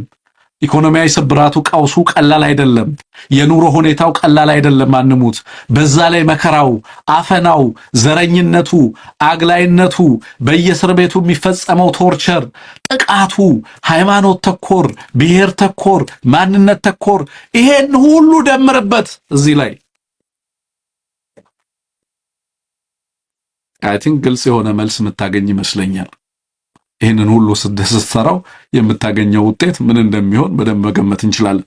አንሙት በጣም ሁለት ቁልፍ ጉዳዮች ነበሩን፣ ግን ሰዓት የለንም። እዚህ ጋር እናበቃውና ማታ ላይ ተመልሰን ደግሞ በተለይ ደግሞ የዳታ ሉዓላዊነትን በተመለከተ አብይ አህመድ ሲያነሳ የነበረው ነገር ላይ በእርግጥ ሉዓላዊ ነህ ወይ የሚል ጥያቄ እንጠይቃለን። የዳታ ሉዓላዊነት አለኝ፣ የምግብ ሉዓላዊነቴን አስከብሬያለሁ፣ የፖሊሲ ሉዓላዊነቴን አስከብሬያለሁ ሲል ነበር። በመረጃ እንዴት እንደተሸጠ እናሳየዋለን። የኢትዮጵያ ሉዓላዊነት በሁሉም መንገድ በድንበርም፣ በአየርም፣ በፖሊሲም፣ በዳታም፣ በህዝብ ሉዓላዊነትም አጠቃላይ ተቋማቶቹም ጭምር ኢትዮጵያ ውስጥ መሐመድ ቢን ዛይድ መጥቶ ቢወዳደር ለኢትዮጵያ ህዝብ የተሻለ ሴንስ ይሰጥ ነበር አብይ አህመድ ከሚወዳደር ይልቅ ማለት። ለማንኛውም እነዚህ ነገሮች በኋላ ላይ መለስ ብለን ሐሳብ አስተያየቶችን እንሰጥባቸው ነው የሚሆኑት። ለነበረን ቆይታ ከልብ ነው ማመሰግነው። ኤቢሲን እያገዛችሁ የነበራችሁ፣ ስቲከር እየገዛችሁ እያበረታታችሁ የነበራችሁ፣ ሐሳብ አስተያየት እየሰጣችሁ የነበራችሁ፣ አክቲቭሊ ኢንጌጅ ስታደርጉ ነበር። ለምን ላይክ አርጋችሁ እንደማትወጡ አላውቅም። ስንት እንደሚያስከፍል አላውቅም። ላይክ ጀስት እንዳትረሱት። ኦፍ ኮርስ ስለምትረሱት ነው ብዙ ጊዜ የምታደርጉት። ግን ደግሞ ላይክ አድርጉትና ሐሳብ አስተያየቶቻችሁንም አስፍራችሁ ውጡ። ኤቢሲ ማገዝ ከፈለጋችሁ ሲደመር 1723093725 ላይ ጻፉልን። በዚህ ዋትስአፕ ቁጥር እዛ ላይ የምትመለከቱት የዜል ቁጥር የኤቢሲ የዋትስአፕ ቁጥርም ነው። ሌላው amarasat.org ላይ ገብታችሁ ዌብሳይታችን ላይ በቀጥታ የዕለቱን ፕሮግራሞቻችንን ሙሉ መከታተል ትችላላችሁ። በነገራችን ላይ ወደፊት ዌብሳይቶቻችንን ሙሉ አፕሊኬሽኖችንም ዴቨሎፕ እያደረግን ያለነው የኤቢሲ አፕሊኬሽን ይኖራል። በቀጥታ የኤቢሲን አፕ ታወርዳላችሁ ከፕሌይ ስቶር ላይ። በዛ አፕ ላይ ፕሮግራሞቻችንን ሁሉ አክሰስ ማድረግ ትጀምራላችሁ። ከዛ ውጪ በአፕል ቲቪ፣ በሮኩ ቲቪ በሁሉም ለመምጣት እየተሰራ ነው ያለው። ስለዚህ ሁሉንም ነገር ባንዴ ለማድረግ እንጥራለን ብለን እናስባለን። ያ እንግዲህ ብልጽግና በሁሉም ልንመጣለት እንደሆነ ካወቀ በደንብ መዘጋጀት ይኖርበታል ማለት ነው። በበርካታ አማራጮች እንመጣለን፣ ህዝባችን ጋር ተደራሽ እናደርጋለን። ለማፈን እንደማይቻል ማሳየት ይኖርብናል የሚለውን ነገር መናገር ፈልጋለሁ። ለነበረን ቆይታ በድጋሚ ከልብ ነው የማመሰግነው። ጊዜያችሁ ያማረ ይሁን። መልካም ጊዜ ይሁንላችሁ። ጤና ይስጥልን።